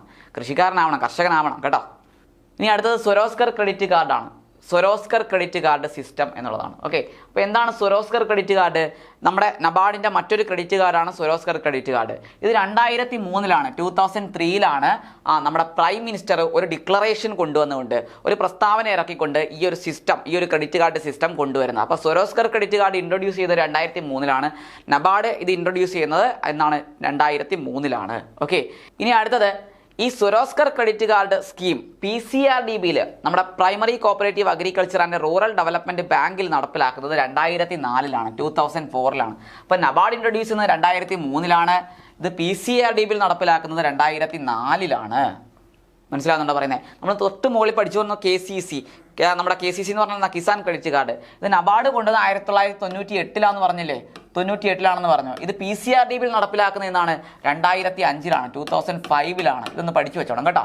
അപ്പോൾ നമ്മുടെ സ്വരോസ്കർ ക്രെഡിറ്റ് കാർഡ് നബാർഡ് കൊണ്ടുവന്ന 2003, PCRDBയിൽ നടപ്പിലാക്കുന്ന 2004. അതേപോലെ KCC Kisan credit card NABARD കൊണ്ടുവന്നത് 1998, ഇത് PCRDBയിൽ നടപ്പിലാക്കുന്ന 2005. ഓക്കെ, അതൊന്ന് മനസ്സിലാക്കിയിരിക്കുക. ഇനി this credit card is introduced to provide credit for small artisans. കൃഷിക്കാർക്കല്ല വായ്പ കിട്ടുന്നത്, പിന്നെയോ അതായത് സ്മോൾ ആർട്ടിസൻസ്, അതേപോലെ handloom weavers, handloom weavers and other self employed persons like SHGക്കും, അതേപോലെ സെൽഫ് എംപ്ലോയിഡ് പേഴ്സൺസ്, അതേപോലെ ഹാൻഡ്ലൂം വീവേഴ്സ്, സ്മോൾ ആർട്ടിസൻസ്, ഇവർക്കൊക്കെ വായ്പ ലഭ്യമാക്കുക, ഇവരുടെയൊക്കെ വായ്പ ആവശ്യത്തെ പരിഗണിക്കുക. ഇതിനുവേണ്ടി ഇറക്കിയിട്ടുള്ള ഒരു കാർഡാണ് സ്വരോസ്കർ ക്രെഡിറ്റ് കാർഡ് എന്ന് പറയുന്നത്. 2003 നബാർഡ് ഈ പദ്ധതി കൊണ്ടുവന്നത്. 2004 ഇത് PCRDBയിൽ ഇംപ്ലിമെൻറ്റ് ചെയ്തത്. ഓക്കെ ആണല്ലോ? ഇനി അടുത്ത പറയുന്നത് എന്താണ്? ഈ കാർഡ് ഇംപ്ലിമെൻറ്റ് ചെയ്യുന്നത് ആരൊക്കെ വഴിയാണ്? നമ്മൾ സ്വരോസ്കർ ക്രെഡിറ്റ് കാർഡ് ആരൊക്കെ വഴിയാണ് ഇംപ്ലിമെൻറ്റ് ചെയ്യുന്നതെന്ന് പറഞ്ഞു. അപ്പോൾ ഈ KCC കാർഡ് നമുക്ക് എവിടെ പോയാലാണ് കിട്ടുക? ഏതൊക്കെ ബാങ്ക് വഴിയാണ് ഈ പദ്ധതി നടപ്പിലാക്കുന്നത് വെച്ചാൽ implemented by all commercial bank. എല്ലാ കൊമേഴ്ഷ്യൽ ബാങ്കിലും ഈ പദ്ധതി ഉണ്ട്. മനസ്സിലായോ? അവിടെ പോയാൽ നമുക്ക് ഈ കാർഡ് കിട്ടും. കൃഷിക്കാരനല്ല, ആർട്ടിസാൻസ് ആണെങ്കിൽ, അല്ലെങ്കിൽ ഈ പറയുന്ന ഏതെങ്കിലും വിഭാഗത്തിൽ ഹാൻഡ്ലൂം വീവറോ അല്ലെങ്കിൽ മറ്റെന്തെങ്കിലും സെൽഫ് എംപ്ലോയിഡ് പേഴ്സൺ ആയിരുന്നാലോ ഒക്കെ നമുക്ക് എന്ത് കിട്ടും, ഈ വായ്പ കിട്ടും എന്നുള്ളത് മനസ്സിലാക്കിയിരിക്കുക, ഈ കാർഡ് കിട്ടുമെന്ന് മനസ്സിലാക്കിയിരിക്കുക. പിന്നെ RRBs റീജിയണൽ റൂറൽ ബാങ്കിൽ ഈ പദ്ധതി ഉണ്ട്. അതുപോലെ സ്റ്റേറ്റ് കോപ്പറേറ്റീവ് ബാങ്ക് വഴി നടപ്പിലാക്കുന്നു. ഓക്കെ, അടുത്തത് DCCBs. ഓക്കെ, DCCB എന്ന് പറഞ്ഞാൽ എന്താണ്, ഡിസ്ട്രിക്ട് കോപ്പറേറ്റീവ് ബാങ്കുകൾ എന്നുള്ളതാണ്, ഡിസ്ട്രിക്ട് കോപ്പറേറ്റീവ് ബാങ്കുകൾ എന്നുള്ളതാണ്. ഓക്കെ, പിന്നെ പറയുന്നത് വെച്ചാണ് പാക്സ് എന്ന് പറഞ്ഞാൽ എന്താണ്, പ്രൈമറി അഗ്രികൾച്ചറൽ ക്രെഡിറ്റ് സൊസൈറ്റീസ്. പിന്നെ SCRDB എന്ന് പറഞ്ഞാൽ state cooperative agriculture and rural development bank. പിന്നെ PCRDB primary cooperative agriculture and rural development bank. And scheduled primary cooperative bank വഴിയൊക്കെ എന്ത് ചെയ്യുന്നു, ഈ ഒരു കാർഡ് നടപ്പിലാക്കി, ഈ ഒരു സിസ്റ്റം നടപ്പിലാക്കുന്നു എന്നുള്ളത് മനസ്സിലാക്കിയിരിക്കുക. ഓക്കെ, ഇവിടെ DCB എന്നാണ്, DCB എന്നാണ് കേട്ടോ, DCCB എന്നായി ഇപ്പോൾ DCB. ഇനി മൂന്നാമത്തെ ഒരു കാർഡാണ് എന്തെന്ന് പറയുന്നത്, രാഷ്ട്രീയ കൃഷി ബീമാ യോജന. ഓക്കെ, അപ്പോൾ എന്താണ് രാഷ്ട്രീയ കൃഷി ബീമാ യോജന? നമ്മൾ കേട്ടിട്ടുണ്ടാവും വിള ഇൻഷുറൻസ് കാർഡ് എന്ന് കേട്ടിട്ടുണ്ടാവും.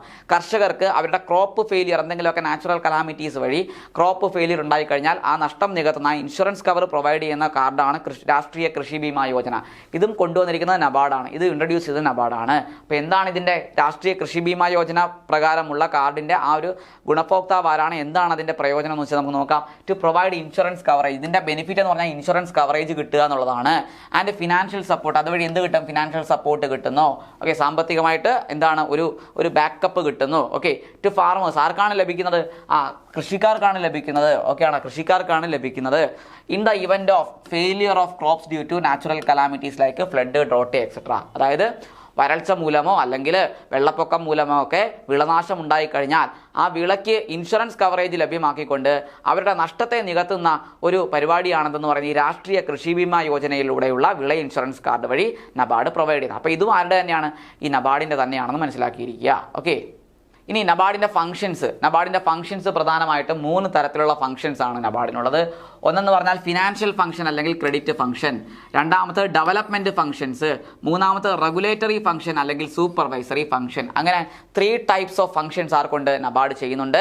ഏതൊക്കെയാണ്, ഒന്ന് ഫിനാൻഷ്യൽ ഫംഗ്ഷൻ അല്ലെങ്കിൽ ക്രെഡിറ്റ് ഫംഗ്ഷൻ വായ്പാ പ്രവർത്തനങ്ങൾ, 2 ഡെവലപ്മെൻറ്റ് ഫംഗ്ഷൻസ് വികസന പ്രവർത്തനങ്ങൾ, 3 എന്ന് പറഞ്ഞാൽ റെഗുലേറ്ററി ഫംഗ്ഷൻസ് നിയന്ത്രണ പ്രവർത്തനങ്ങൾ അല്ലെങ്കിൽ സൂപ്പർവൈസറി ഫംഗ്ഷൻ. അങ്ങനെ 3 തരത്തിലുള്ള ഫംഗ്ഷൻ ആര് പെർഫോം ചെയ്യുന്നു, നബാർഡ് പെർഫോം ചെയ്യുന്നു എന്നുള്ളത് മനസ്സിലാക്കിയിരിക്കുക.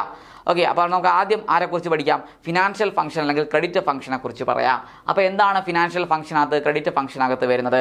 ഇവിടെ വരുന്ന വെച്ചാൽ loans to state cooperative bank, RRBs regional rural bank, commercial banks, SCRDB ഇവർക്കൊക്കെ എന്ത് കൊടുക്കുക, ലോൺസ് കൊടുക്കുക. എങ്ങനെയുള്ള ലോൺസ്, ST, MT, LT എന്താണ്, short term, medium term, long term ലോണുകൾ എന്തായിട്ട് റീഫിനാൻസ് ഫെസിലിറ്റി വഴി ഈ ആൾക്കാർക്ക് കൊടുക്കുക എന്ന് പറഞ്ഞാൽ ആർക്കൊക്കെയാണ്, സ്റ്റേറ്റ് കോപ്പറേറ്റീവ് ബാങ്കുകൾക്ക്, റീജിയണൽ റൂറൽ ബാങ്കുകൾക്ക്, കൊമേഴ്ഷ്യൽ ബാങ്കുകൾ. ഇവരൊക്കെ എവിടെ പ്രവർത്തിക്കുകയാണ്, റൂറൽ ഏരിയയിൽ പ്രവർത്തിക്കുകയാണെങ്കിൽ ഇവർക്ക് എന്ത് ചെയ്യാണ്, റീഫിനാൻസ് ഫെസിലിറ്റി വഴി short term, medium term, long term ലോണുകൾ പ്രൊവൈഡ് ചെയ്യുക എന്നുള്ളതാണ് നമ്മൾ മനസ്സിലാക്കിയിരിക്കുന്നത്. ഓക്കെ, ഷോർട്ട് ടേം ലോണിൻ്റെ കാലാവധി എത്രയാണ്, നമ്മൾ 2 തരത്തിലുള്ള കാര്യങ്ങൾ കണ്ടിട്ടുണ്ടാവും. ചിലയിടത്ത് 18 മാസം എന്ന് കാണുന്നുണ്ടാവും, ചിലയിടത്ത് 15 മാസം എന്ന് കാണുന്നുണ്ടാവും. നമ്മൾ മനസ്സിലാക്കേണ്ടത് കൊമേഴ്ഷ്യൽ ബാങ്കുകൾ അല്ലെങ്കിൽ RRBs അല്ലെങ്കിൽ സ്റ്റേറ്റ് കോപ്പറേറ്റീവ് ബാങ്ക് ഇവരൊക്കെ കൊടുക്കുന്ന വായ്പ എന്ന് പറഞ്ഞാൽ 15 മാസത്തേക്കുള്ള ഷോർട്ട് ടൈം ലോണുകളാണ് കൊടുക്കുന്നത്. പക്ഷേ റീഫിനാൻസ് ഫെസിലിറ്റി വഴി നബാർഡ് ഈ ബാങ്കുകൾക്ക് പ്രൊവൈഡ് ചെയ്യുന്ന എത്ര മാസത്തേക്കാണ്, 18 മാസത്തേക്കാണ്. എത്ര മാസത്തേക്കാണ്,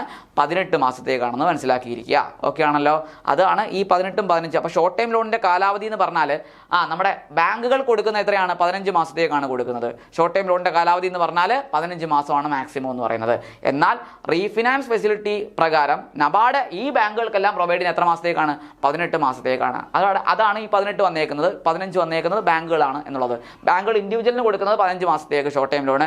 ഈ നബാർഡ് ബാങ്കുകൾക്ക് കൊടുക്കുന്ന റീഫിനാൻസ് ഫെസിലിറ്റി പ്രകാരം 18 മാസമാണ് ഷോർട്ട് ടൈം ലോണിൻ്റെ കാലാവധി എന്ന് പറയുന്നത്. ഓക്കെ, ഇനി അടുത്ത നോക്കേ, it makes linkage between self help group and banks which are organized as voluntary agencies for poor and needy in rural areas. ഈ നബാർഡ് ചെയ്യുന്ന പ്രധാനപ്പെട്ട ഒരു പ്രവർത്തനമാണ് SHG ബാങ്ക് ലിങ്കേജ് പ്രോഗ്രാം. എന്താണ്, self help group bank linkage programme. നമുക്കറിയാം self help group അല്ലെങ്കിൽ സ്വയം സഹായ സംഘങ്ങൾ എന്നൊക്കെ പറയും. ഇതൊക്കെ 1992 നബാർഡ് കൊണ്ടുവന്നത്. Self help group bank linkage programme NABARD കൊണ്ടുവന്നത് 1992. ഓക്കെ, അതിനു മുമ്പ് SHG ഉണ്ടായിരുന്നു ഇന്ത്യയിൽ. സെൽഫ് ഹെൽപ്പ് ഗ്രൂപ്പ് ഇന്ത്യയിൽ പ്രവർത്തിച്ചിരുന്നു. പക്ഷേ അവരുടെ ഒരു പ്രശ്നം എന്താ, പോരായ്മ എന്താണെന്ന് വെച്ച് കഴിഞ്ഞാൽ തങ്ങൾക്ക് ആവശ്യമായിട്ടുള്ള ഫണ്ട് റേസ് ചെയ്തെടുക്കാൻ സാധിക്കുന്നില്ല എന്നുള്ളതാണ്. ഈ SHG എന്ന് പറഞ്ഞാൽ ഒരു നോൺ ഗവൺമെൻറ് ഓർഗനൈസേഷൻ ആണല്ലോ, ഗവൺമെൻറ് അല്ല ഇത് രൂപീകരിക്കുന്നത്, വ്യക്തികൾ സ്വയമായിട്ട് ചേർന്ന് അവരുടെ കൂട്ടായ്മയിൽ രൂപീകരിക്കുന്നതാണ് SHG എന്ന് പറയുന്നത്. ഇത് പ്രകാരം അവിടെ ക്രെഡിറ്റ് നീഡ്സ് ആണ് ഫുൾഫിൽ ചെയ്യുന്നത്. മനസ്സിലായോ? ഫണ്ട് റേസ് ചെയ്യുക, അത് വായ്പയായിട്ട് കൊടുക്കുക, ഏതെങ്കിലും ഒരു വ്യക്തിക്ക് വായ്പ, അതിനകത്ത് വരുന്ന ഏതെങ്കിലും ഒരു മെമ്പർക്ക് വായ്പയായിട്ട് കൊടുക്കുക. ഇതാണ് സെൽഫ് ഹെൽപ്പ് ഗ്രൂപ്പ് എന്ന് പറയുന്നത്. അപ്പം ഫണ്ട് ഇവരെല്ലാം കൂടെ റേസ് ചെയ്തെടുക്കും. എന്നിട്ടെന്താ, ഏതെങ്കിലും ഒരു മെമ്പർക്ക് ആ ഒരു ഗ്രൂപ്പിനകത്ത് വരുന്ന ഏതെങ്കിലും ഒരു മെമ്പർക്ക് എന്തെങ്കിലും പെട്ടെന്ന് ഒരു എമർജൻസി ക്രെഡിറ്റ് നീഡ് ഉണ്ടായി കഴിഞ്ഞാൽ അത് അയാൾക്ക് വായ്പയായിട്ട് കൊടുക്കുന്നു. അങ്ങനെ സ്വയം സഹായിക്കുന്നു എന്നുള്ളതാണ്. അപ്പോൾ ഈ സെൽഫ് ഹെൽപ്പ് ഗ്രൂപ്പുകൾ 1992 നബാർഡ് കൊണ്ടുവരുന്നത്. എന്ന് പറയുമ്പോൾ self help group bank linkage പ്രോഗ്രാമാണ് 1992 നബാർഡ് കൊണ്ടുവരുന്നത്. അതിനു മുമ്പ് SHG ഇന്ത്യയിൽ പ്രവർത്തിച്ചിട്ടുണ്ടായിരുന്നു. അതിൻ്റെ പോരായ്മ, ഒരു പ്രവർത്തന പരാജയം എന്താണെന്ന് ചോദിച്ചു കഴിഞ്ഞാൽ, പ്രവർത്തിച്ചിരുന്നു, പക്ഷേ അത് അവർക്കെല്ലാം വേണ്ട, കാരണം ആ വ്യക്തികളല്ലേ ഉള്ളത്, അവർ റൈസ് എടുക്കുന്ന ഫണ്ടിന് ഒരു പരിമിതി ഉണ്ടല്ലോ. അപ്പോൾ ആ പരിമിതിയാണ് അവരുടെ പ്രശ്നം, അല്ലെങ്കിൽ പോരായ്മ എന്ന് പറയുന്നത്. ഇത് മനസ്സിലാക്കിക്കൊണ്ട് 1991 നമ്മുടെ ഇന്ത്യയിൽ പുത്തൻ സാമ്പത്തിക നയം കൊണ്ടുവന്നപ്പോൾ, ന്യൂ എക്കണോമിക് പോളിസി കൊണ്ടുവന്നപ്പോൾ RBI ഇതിൻ്റെ ഭാഗമായിട്ട് ബാങ്കുകൾക്കെല്ലാം ഒരു നിർദ്ദേശം കൊടുത്തു, നിങ്ങളെല്ലാവരും SHGയെ പ്രൊമോട്ട് ചെയ്യുക എന്ന് പറയുമ്പോൾ സെൽഫ് ഹെൽപ്പ് ഗ്രൂപ്പുകളെ, രജിസ്റ്റർ ചെയ്തിട്ടുള്ള സെൽഫ് ഹെൽപ്പ് ഗ്രൂപ്പുകളെ ബാങ്കുമായിട്ട് ലിങ്ക് ചെയ്യുക. അങ്ങനെ അവർക്ക് വേണ്ട ആ ഫണ്ട് എന്ത് ചെയ്യുക, പ്രൊവൈഡ് ചെയ്യുക. മനസ്സിലായോ? അപ്പോൾ അവർക്കുണ്ടാകുന്ന ഫണ്ടിൻ്റെ ഡെഫിഷ്യൻസിയെ പരിഹരിക്കാം. ഓക്കെ, അപ്പോൾ ഇത് പ്രധാനമായിട്ടും റൂറൽ ഏരിയയിലാണ് കോൺസെൻട്രേറ്റ് ചെയ്യേണ്ടത്. കാരണം റൂറൽ ഏരിയയിലാണ് ദരിദ്രരുള്ളത്, ഇവരെയാണ് പ്രൊമോട്ട് ചെയ്യേണ്ടത്, SHG വഴി പ്രൊമോട്ട് ചെയ്യേണ്ടത്. അതുകൊണ്ട് ഇത് ആരെ ഏറ്റെടുത്തു? നബാർഡ് ഏറ്റെടുത്തു. ഗ്രാമീണ മേഖല എന്ന് പറയുന്ന ആ ഒരു വീക്ഷണം വരുന്നതുകൊണ്ട് ഇത് ആരെ ഏറ്റെടുക്കുന്നു? നബാർഡ് ഏറ്റെടുത്തു. അങ്ങനെ SHGയെ നബാർഡ് പ്രൊമോട്ട് ചെയ്യാൻ തുടങ്ങി. അങ്ങനെ നബാർഡ് എന്ത് ചെയ്തു? നബാർഡിൻ്റെ ഒരു സൂപ്പർവിഷനിൽ എന്ത് ചെയ്യുന്നു? ഈ SHGയെ ബാങ്കുകളുമായിട്ട് ലിങ്ക് ചെയ്യുന്നു. അങ്ങനെ SHG ബാങ്ക് ലിങ്കേജ് പ്രോഗ്രാം ഉണ്ടാക്കി. അപ്പോൾ ഇറ്റ് മേക്സ്, നബാർഡ് മേക്ക് ചെയ്യുന്നു, ഉണ്ടാക്കുന്നു. എന്താണ് ആ ലിങ്കേജ് ബിറ്റ്വീൻ, മനസ്സിലായോ? കണക്ഷൻ ഉണ്ടാക്കുന്നു. Self help group and banks, ബാങ്കുകളും സെൽഫ് ഹെൽപ്പ് ഗ്രൂപ്പും തമ്മിൽ എന്തുണ്ടാക്കുന്നു? ലിങ്കേജ് ഉണ്ടാക്കുന്നു. അപ്പോൾ സെൽഫ് ഹെൽപ്പ് ഗ്രൂപ്പ് എന്ന് പറഞ്ഞാൽ which are organised as voluntary agencies. ഇതെന്ന് പറഞ്ഞാൽ എന്താ? സെൽഫ് ഹെൽപ്പ് ഗ്രൂപ്പ് എന്ന് പറഞ്ഞാൽ വോളണ്ടറി ഏജൻസിയാണ്, ഗവൺമെന്റിന്റെ ഇടപെടലൊന്നുമില്ല. അതാണ് പറഞ്ഞ നോൺ ഗവൺമെന്റൽ ഓർഗനൈസേഷൻ ആണ്. അപ്പോൾ ഇത് വോളണ്ടറി ഏജൻസി ആയിട്ട് ഫോർ പുവർ, ആർക്ക് വേണ്ടി? Poor and needy in rural area. ഈ റൂറൽ ഏരിയ, ഗ്രാമീണ മേഖലയിലുള്ള ദരിദ്രരായിട്ടുള്ള സാമ്പത്തികത്തിന് ആവശ്യമായിട്ടുള്ള, വായ്പയ്ക്ക് ആവശ്യമായിട്ടുള്ള ആളുകളുടെ ഇത്തരത്തിലുള്ള ആവശ്യങ്ങളെ പരിഹരിക്കുന്നതിന് വേണ്ടി ഇവർ സ്വമേധയാ രൂപീകരിക്കുന്ന പ്രസ്ഥാനങ്ങളാണ് SHG. ആ SHGയെ ബാങ്കുമായിട്ട് ലിങ്ക് ചെയ്യുന്ന പ്രോഗ്രാമാണ് SHG ബാങ്ക് ലിങ്കേജ് പ്രോഗ്രാം. ഇത് 1992 നബാർഡാണ് കൊണ്ടുവന്നത്. ഇതിൻ്റെ പശ്ചാത്തലം 1991 പുത്തൻ സാമ്പത്തിക നയവുമായി ബന്ധപ്പെട്ടിട്ടുള്ളതാണ് എന്നുള്ളത് മനസ്സിലാക്കിയിരിക്കുക. ഓക്കെ, ഇനി നബാർഡ് എന്ത് ചെയ്യുന്നു? റീഫിനാൻസ് ചെയ്യുന്നു short time loans to institutions, mainly SCB and RRB. അത് നമ്മൾ പഠിച്ചാണ്. റീഫിനാൻസ് എന്താണെന്ന് നമ്മൾ പഠിച്ചു കഴിഞ്ഞു. അപ്പോൾ RRBസിനും SCBനും ഷോർട്ട് ടൈം ലോണുകൾ റീഫിനാൻസ് ചെയ്യുന്നത് ആരാണ്? നബാർഡാണ്. ഷോർട്ട് ടൈം ലോണുകൾ മാത്രമല്ല, ലോങ് ടൈം ലോണും മീഡിയം ടൈം ലോണും ഇതെല്ലാം റീഫിനാൻസ് ചെയ്യുന്നുണ്ട്. ആര്? നമ്മുടെ നബാർഡ് എന്ന് പറയുന്നത്. അപ്പോൾ ഇത് നമ്മൾ കണ്ടിട്ടുള്ളതാണ്, അതുകൊണ്ട് ഞാൻ കൂടുതൽ പറയുന്നില്ല. ഇനി അടുത്തെന്താണ്? To provide financial assistance to പ്രധാനമന്ത്രി ആവാസ് യോജന. പ്രധാനമന്ത്രി ആവാസ് യോജനയ്ക്ക് എന്താണ് ആവാസ് യോജന എന്ന് പറഞ്ഞാൽ? വീട് അല്ലേ, ഈ വീടില്ലാത്ത ആൾക്കാർക്ക് വീട് വെച്ച് കൊടുക്കുന്ന പദ്ധതി. നമ്മുടെ കേരളത്തിലുണ്ട് ലൈഫ് പദ്ധതി എന്ന് പറയുന്നത്. അതുകൊണ്ടൊക്കെ സെൻട്രൽ ഗവൺമെന്റിന്റെ പദ്ധതിയാണ് പ്രധാനമന്ത്രി ആവാസ് യോജന ഗ്രാമീൺ എന്ന് പറയുന്നത്, PMAYG എന്ന് പറയുന്നത്. അപ്പോൾ അതിനാവശ്യമായിട്ടുള്ള ഫണ്ട് സെൻട്രൽ ഗവൺമെന്റ് വേണ്ടി പ്രൊവൈഡ് ചെയ്യുന്ന ആരാണ്? നമ്മുടെ നബാർഡാണ് എന്നുള്ളത് മനസ്സിലാക്കിയിരിക്കുക. ഓക്കെ, അപ്പോൾ to provide financial assistance to പ്രധാനമന്ത്രി ആവാസ് യോജന ഗ്രാമീൺ. ഇനി അടുത്തത് നബാർഡിൻ്റെ ഡെവലപ്മെൻറ്റ് ഫംഗ്ഷൻസ് ആണ്. അപ്പോൾ ഡെവലപ്മെൻറ്റ് ഫംഗ്ഷൻസിനകത്ത് വരുന്ന എന്തൊക്കെയാണ്? Training and research. ഒന്നാമതായിട്ട് ട്രെയിനിങ് ആൻഡ് റിസർച്ച് ആണ്. ഓക്കെ, ഈ ഗ്രാമീണ മേഖലയിൽ പ്രവർത്തിക്കുന്ന സ്ഥാപനങ്ങളുടെ സ്റ്റാഫുകൾക്കൊക്കെ എന്ത് ചെയ്യുക? ട്രെയിനിങ് കൊടുക്കുക, പരിശീലനം കൊടുക്കുക. അതിനൊക്കെ റിസർച്ച് പ്രോഗ്രാംസ് കണ്ടക്ട് ചെയ്യുക. പുതിയ പുതിയ പദ്ധതികൾ ആവിഷ്കരിക്കുന്നതിന്, ഇന്നോവേഷൻസ് കൊണ്ടുവരുന്ന അതിനൊക്കെ റിസർച്ച് ആവശ്യമായിട്ടുണ്ട്. ആ റിസർച്ച് വർക്കുകൾ ചെയ്യുക ഡെവലപ്മെൻറ്റൽ ഫംഗ്ഷൻ്റെ ഭാഗമാണ്. അതേപോലെ ട്രൈബൽ ഡെവലപ്മെൻറ്റ്, ആദിവാസികൾ, മനസ്സിലായോ? ട്രൈബൽ ഡെവലപ്മെൻറ്റ് എന്ന് പറയുമ്പോൾ ആദിവാസികളുടെ ഡെവലപ്മെൻറ്റിന് വേണ്ടിയുള്ളത്. ഓക്കെ ആണല്ലോ. പിന്നെ ഈ ശക്തി എന്ന് പറയുമ്പോൾ നമ്മൾ പഠിച്ചു കഴിഞ്ഞു. SHGയുടെ ഡീറ്റലൈസേഷന് വേണ്ടി മാർച്ച് 15, 2015 കൊണ്ടുവന്നിട്ടുള്ള ഒരു പദ്ധതിയാണ്. ഒരു പൈലറ്റ് പ്രോജക്റ്റ് ആണ് ഈ ശക്തി എന്ന് പറയുന്നത്. പിന്നെ സ്കിൽ ഡെവലപ്മെൻറ്റുകൾ സംഘടിപ്പിക്കാറുണ്ട്. ഓക്കെ, സ്കിൽ ഡെവലപ്മെൻറ്റ് പ്രോഗ്രാംസ് സംഘടിപ്പിക്കാറുണ്ട്. Water shed development. എന്താണ് വാട്ടർ ഷെഡ് ഡെവലപ്മെൻറ്റ് എന്ന് പറഞ്ഞാൽ? വാട്ടർ ഷെഡ് ഡെവലപ്മെൻറ്റ് എന്ന് പറഞ്ഞാൽ നമ്മുടെ ഈ ഹെവി റെയിൻഫാൾ, വലിയ രീതിയിൽ മഴ പെയ്യുന്ന സമയത്ത് അവിടെ നമുക്ക് നീരൊഴുക്കുകൾ ഉണ്ടാവും. അങ്ങനെ ഉണ്ടാകുന്ന നീരൊഴുക്കുകൾ ഒരു ഒരു പോയിന്റിൽ നിന്ന് കളക്ട് ചെയ്യുന്ന ജലം ശേഖരിച്ച് അത് ജലസേചന സൗകര്യങ്ങൾക്ക് വേണ്ടി വിനിയോഗിക്കുന്ന പരിപാടിയാണ് ഈ വാട്ടർ ഷെഡ് പ്രോഗ്രാം എന്ന് പറയുന്നത്. അപ്പോൾ എന്ത് ചെയ്യുന്നില്ല, നമ്മുടെ അണ്ടർ വാട്ടർ ഡെപ്പോസിറ്റിനെ അത് അഫക്റ്റ് ചെയ്യുന്നില്ല എന്ന് പറഞ്ഞാൽ നമ്മുടെ ഭൂഗർഭ ജലത്തിനെ ബാധിക്കാതെ നമ്മുടെ ഭൂമിയുടെ ഉപരിതലത്തിൽ ഉണ്ടാകുന്ന മഴ മൂലം ഉണ്ടാകുന്ന ജലത്തെ എന്ത് ചെയ്യാണ്, കളക്ട് ചെയ്തെടുത്ത് കൃഷിക്ക് വേണ്ടി യൂസ് ചെയ്യുന്ന അല്ലെങ്കിൽ മറ്റെന്തെങ്കിലും തരത്തിലുള്ള ആവശ്യങ്ങൾക്കായി യൂസ് ചെയ്യുന്ന പരിപാടിയാണ് ഈ വാട്ടർ ഷെഡ് ഡെവലപ്മെന്റ് എന്ന് പറയുന്നത്. അപ്പോൾ അത് ആരായിട്ട് എടുക്കുന്നുണ്ട്, ഈ നബാർഡ് ഏറ്റെടുക്കുന്നുണ്ട്. പിന്നെന്ന് പറഞ്ഞാൽ ക്ലൈമറ്റ് റെസിലിയൻറ്റ് അഗ്രികൾച്ചർ, അതായത് എന്താണ് കാലാവസ്ഥയെ പ്രതിരോധിക്കുന്ന കൃഷി രീതികൾ, അത് ആരവലംബിക്കുന്ന മാർഗ്ഗമാണ്, നബാർഡ് അവലംബിക്കുന്ന ഒരു മാർഗ്ഗമാണ്. എന്താണ് ക്ലൈമറ്റ് റെസിലിയൻറ്റ് അഗ്രികൾച്ചർ. നമ്മൾ നേരത്തെ പഠിച്ചു GCF, എന്താണ് ഗ്രീൻ ക്ലൈമറ്റ് ഫണ്ട് എന്ന് പറഞ്ഞ് പഠിച്ചിട്ടുണ്ടായിരുന്നു. അത് ആരുടെ ഫണ്ടാ, നബാർഡിൻ്റെ ഫണ്ടാണ് GCF അല്ലേ.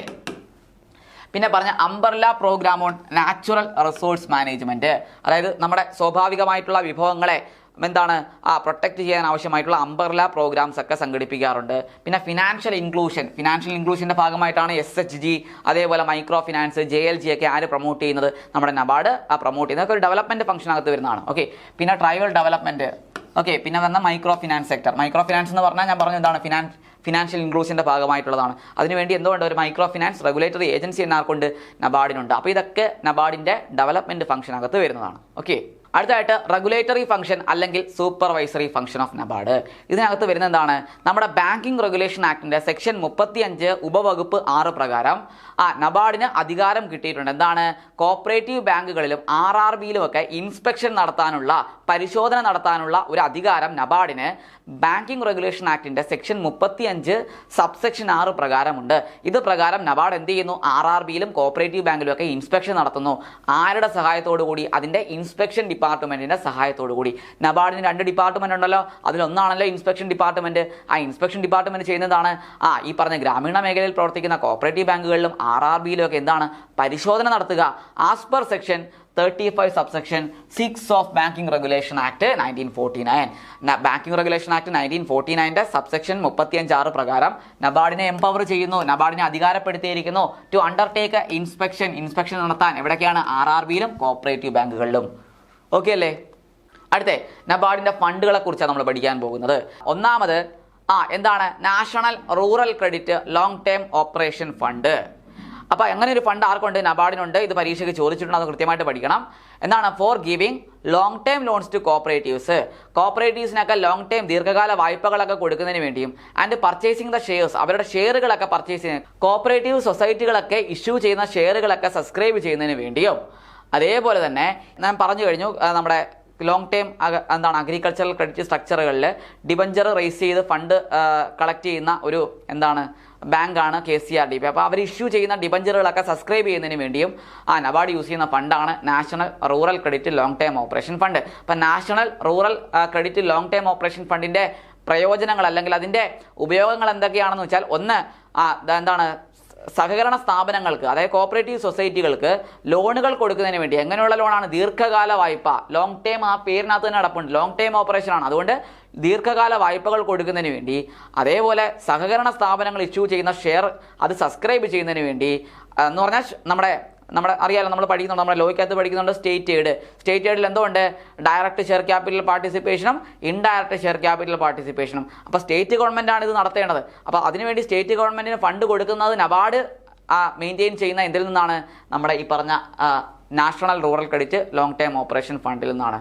ഓക്കെ, അപ്പോൾ അത് മനസ്സിലാക്കിയിരിക്കുക. നമ്മുടെ കോപ്പറേറ്റീവ് സൊസൈറ്റി ഇഷ്യൂ ചെയ്യുന്ന ഷെയറുകൾ സബ്സ്ക്രൈബ് ചെയ്യുന്നതിന് വേണ്ടി ആൻഡ് സർട്ടിഫൈയിങ് എന്നല്ല, സബ്സ്ക്രൈബിംഗ് എന്നാണ്. Subscribing debentures issued by KCRDB. ഈ KCRDB ഇഷ്യൂ ചെയ്യുന്ന ഡിബഞ്ചറുകൾ, കടപ്പത്രങ്ങളൊക്കെ വാങ്ങിക്കുന്നതിന് വേണ്ടി. അറിയാലോ, KCRDB 3 തരത്തിലുള്ള ഡിബഞ്ചേഴ്സാണ് ഇഷ്യൂ ചെയ്യുന്നത്. ഒന്നെന്ന് പറഞ്ഞാൽ rural debenture, 2 special development debenture, 3 എന്ന് പറഞ്ഞാൽ ഓർഡിനറി ഡിബഞ്ചർ. ഇതിനകത്ത് നബാർഡ് ഫുള്ളി സബ്സ്ക്രൈബ് ചെയ്യുന്ന ഡിബഞ്ചറാണ് എന്തെന്ന് പറയുന്നത്, സ്പെഷ്യൽ ഡെവലപ്മെൻറ്റ് ഡിബഞ്ചർ എന്ന് പറയുന്നത്.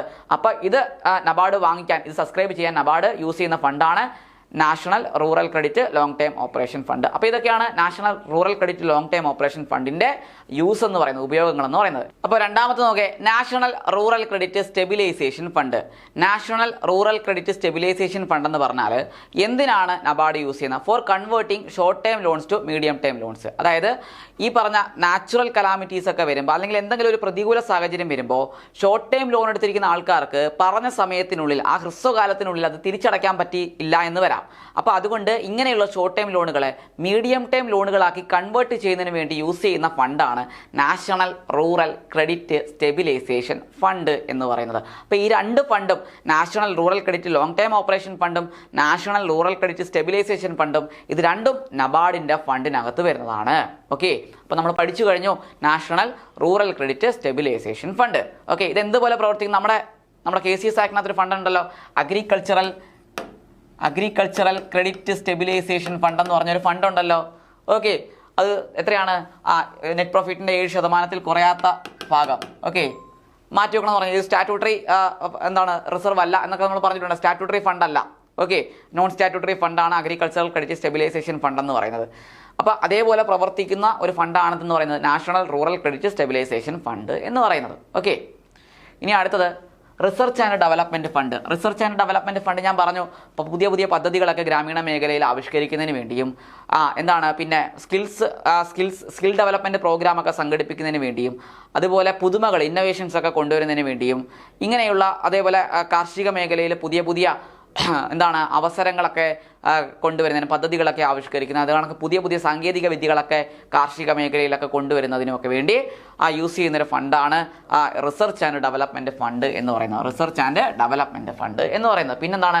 Rural innovation fund.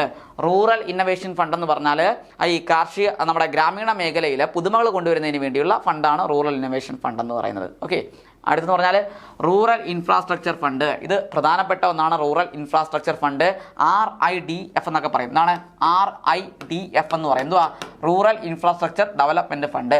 1995-96 ഈ ഒരു ഫണ്ട് നമ്മുടെ നബാർഡ് കോൺസ്റ്റിറ്റ്യൂട്ട് ചെയ്യുന്നത്. അപ്പോൾ നബാർഡിൻ്റെ ഫണ്ടാണ് rural infrastructure development fund RIDF എന്ന് പറയുന്നത്. അപ്പോൾ ഇത് കോൺസ്റ്റിറ്റ്യൂട്ട് ചെയ്ത് 1995-96 കാലയളവിലാണ്.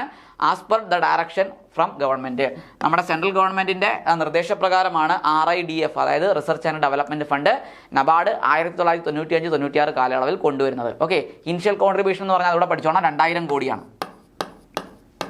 ഇതിൻ്റെ ഇനിഷ്യൽ കോൺട്രിബ്യൂഷൻ എന്ന് പറഞ്ഞാൽ 2000 കോടിയാണ്. 2000 crore ആണെന്ന് മനസ്സിലാക്കിയിരിക്കുക. ഓക്കെ, ഇനി അടുത്തത് long time irrigation fund. Long time irrigation fund ഇത് ആരുടെയാണ്? നബാർഡിൻ്റെയാണ്. ലോങ് ടൈം ജലസേചനത്തിന് വേണ്ടിയുള്ളതാണ്. Okay, long time irrigation fund എന്ന് പറയുന്നത്. പിന്നാണ് കോപ്പറേറ്റീവ് ഡെവലപ്മെൻറ്റ് ഫണ്ട്. അത് പ്രത്യേകം പഠിച്ചോണം. Cooperative development fund, national cooperative development fund NCDCയുടെ ആണ്. കോപ്പറേറ്റീവ് ഡെവലപ്മെൻറ്റ് ഫണ്ട് എന്ന് പറഞ്ഞാൽ അത് ആരുടെയാണ്? നബാർഡിൻ്റെയാണ്.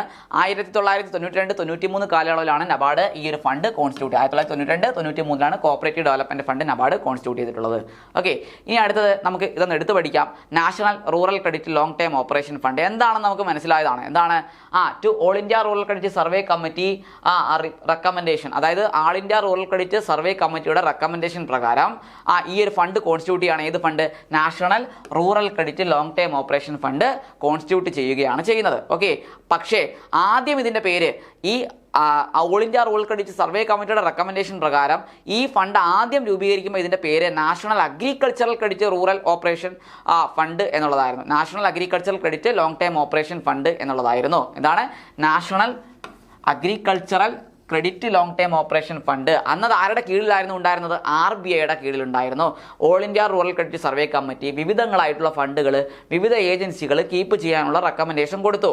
അപ്പോൾ ഇത് പ്രകാരം central government national cooperative development fund, അതേപോലെ national warehousing fund, national agricultural credit relief and guarantee fund, അങ്ങനെ 3 ഫണ്ടുകൾ സെൻട്രൽ ഗവൺമെൻറ്റിൻ്റെ കീഴിൽ വന്നു. അതേപോലെ സ്റ്റേറ്റ് ഗവൺമെൻറ്റിൻ്റെ കീഴിൽ സ്റ്റേറ്റ് കോപ്പറേറ്റീവ് ഡെവലപ്മെൻറ്റ് ഫണ്ട്, അതേപോലെ state agricultural credit relief and guarantee fund, അങ്ങനെ 2 ഫണ്ടുകൾ സ്റ്റേറ്റ് ഗവൺമെൻറ് കീഴിൽ വന്നു. അതേപോലെ RBIയുടെ കീഴിൽ national agricultural credit long time operation fund. അതാണ് നമ്മളിപ്പോൾ ഇവിടെ പറയുന്നത്. അതായത് national rural credit long time operation ഫണ്ടിൻ്റെ ആദ്യത്തെ പേര് national agricultural credit long time operation fund എന്നുള്ളതായിരുന്നു. ആദ്യം ഈ ഫണ്ട് RBIയുടെ കയ്യിലായിരുന്നു ഉണ്ടായിരുന്നത്. RBI ആണല്ലോ പിന്നീട് നബാർഡ് ഫോം ചെയ്തത്. RBIയിൽ നിന്നാണല്ലോ നബാർഡ് ഫോം. RBIയുടെ 2 ഡിപ്പാർട്ട്മെൻറ്റുകളെ മെർജ് ചെയ്ത് 1982 നബാർഡ് ഫോം ചെയ്തത്. അപ്പോൾ നബാർഡ് ഫോം ചെയ്തപ്പോൾ ഈ ഒരു ഫണ്ട്, ഈ national agricultural credit long time operation fund എന്ന് പറയുന്ന ഫണ്ട് RBI നിന്ന് ആര് ഏറ്റെടുത്തു? നബാർഡ് ഏറ്റെടുക്കുകയും ഇതിൻ്റെ അഗ്രികൾച്ചർ എന്നുള്ള അത് മാറ്റിയിട്ട് എന്താക്കി? റൂറൽ എന്നാക്കി മാറ്റി. അങ്ങനെയാണ് national rural credit long time operation fund എന്ന് പറയുന്ന ഫണ്ട് നിലവിൽ വരുന്നത്. അപ്പോൾ ഇത് റെക്കമെൻഡ് ചെയ്ത ആരാണ്? All India rural credit survey കമ്മിറ്റിയാണ്. National rural credit long time operation fund recommend ചെയ്ത ആരെന്ന് ആരാണ്? നമ്മുടെ all India rural credit survey കമ്മിറ്റിയാണ്. അപ്പോൾ ഈ കമ്മിറ്റിയുടെ റെക്കമെൻഡേഷൻ പ്രകാരം ആദ്യം ഇതിൻ്റെ പേര് നാഷണൽ റൂറൽ ക്രെഡിറ്റ് എന്നായിരുന്നില്ല, national agricultural credit long time operation fund എന്നുള്ളതായിരുന്നു. അതേപോലെ ആദ്യം ഈ ഒരു ഫണ്ട് രൂപീകരിക്കുന്ന സമയത്ത് നബാർഡ് ഉണ്ടായിരുന്നില്ല. അപ്പോൾ ഇത് ആരുടെ കയ്യിലായിരുന്നു ഉണ്ടായിരുന്നത്? RBIയുടെ കയ്യിലായിരുന്നു ഉണ്ടായിരുന്നത്. ആരുടെ കയ്യിലായിരുന്നു ഉണ്ടായിരുന്നത്? RBIയുടെ കയ്യിലായിരുന്നു ഉണ്ടായിരുന്നത്. പിന്നീട് നബാർഡ് ഫോം ചെയ്തപ്പോൾ നബാർഡ് ഈ ഫണ്ട് ഏറ്റെടുക്കുകയും അതിൻ്റെ പേര് മാറ്റി national rural credit long time operation fund എന്നാക്കി മാറ്റുകയും ചെയ്തു. ഇനി എന്തിനാണ് ഈ ഫണ്ട് യൂസ് ചെയ്യുന്നത്? It intends to provide assistance to state governments for issuing long time loans to the share capital participation of credit cooperatives. അതായത് സ്റ്റേറ്റ് ഗവൺമെൻറ്റിന് ആ ലോങ് ടൈം ലോണ്, അതായത് വായ്പയായിട്ട് ദീർഘകാല വായ്പ കൊടുത്തുകൊണ്ട് സ്റ്റേറ്റ് ഗവൺമെൻറ്റിൻ്റെ കൊണ്ട് ആരുടെ ഷെയർ എടുപ്പിക്കുന്നു? ഈ നമ്മുടെ കോപ്പറേറ്റീവ് സൊസൈറ്റികളുടെ, ക്രെഡിറ്റ് സൊസൈറ്റികളുടെ ഷെയർ ക്യാപിറ്റൽ സബ്സ്ക്രൈബ് ചെയ്യുന്നു വിത്ത് ലിമിറ്റഡ് ലൈബിലിറ്റി ഉള്ള എന്താണ് ക്രെഡിറ്റ് സൊസൈറ്റികളുടെ ഷെയർ ക്യാപിറ്റൽ സബ്സ്ക്രൈബ് ചെയ്യുന്നതിന് വേണ്ടി സ്റ്റേറ്റ് ഗവൺമെൻറ്റിൽ ലോങ് ടൈം ലോൺ കൊടുക്കുന്നതിന് വേണ്ടി ഈ ഫണ്ട് നബാർഡ് യൂസ് ചെയ്യുന്നു. അപ്പോൾ ഈ നബാർഡ് ഈ ഫണ്ട് യൂസ് ചെയ്യുന്നതിൻ്റെ പ്രധാനപ്പെട്ട യൂസ് എന്ന് പറഞ്ഞാൽ സ്റ്റേറ്റ് എയ്ഡ് സാധ്യമാക്കുക. ഓക്കെ, സ്റ്റേറ്റ് എയ്ഡ് നമ്മുടെ KCS ആക്ടിനകത്ത് ചാപ്റ്റർ 6 എത്ര സെക്ഷൻ വരെ?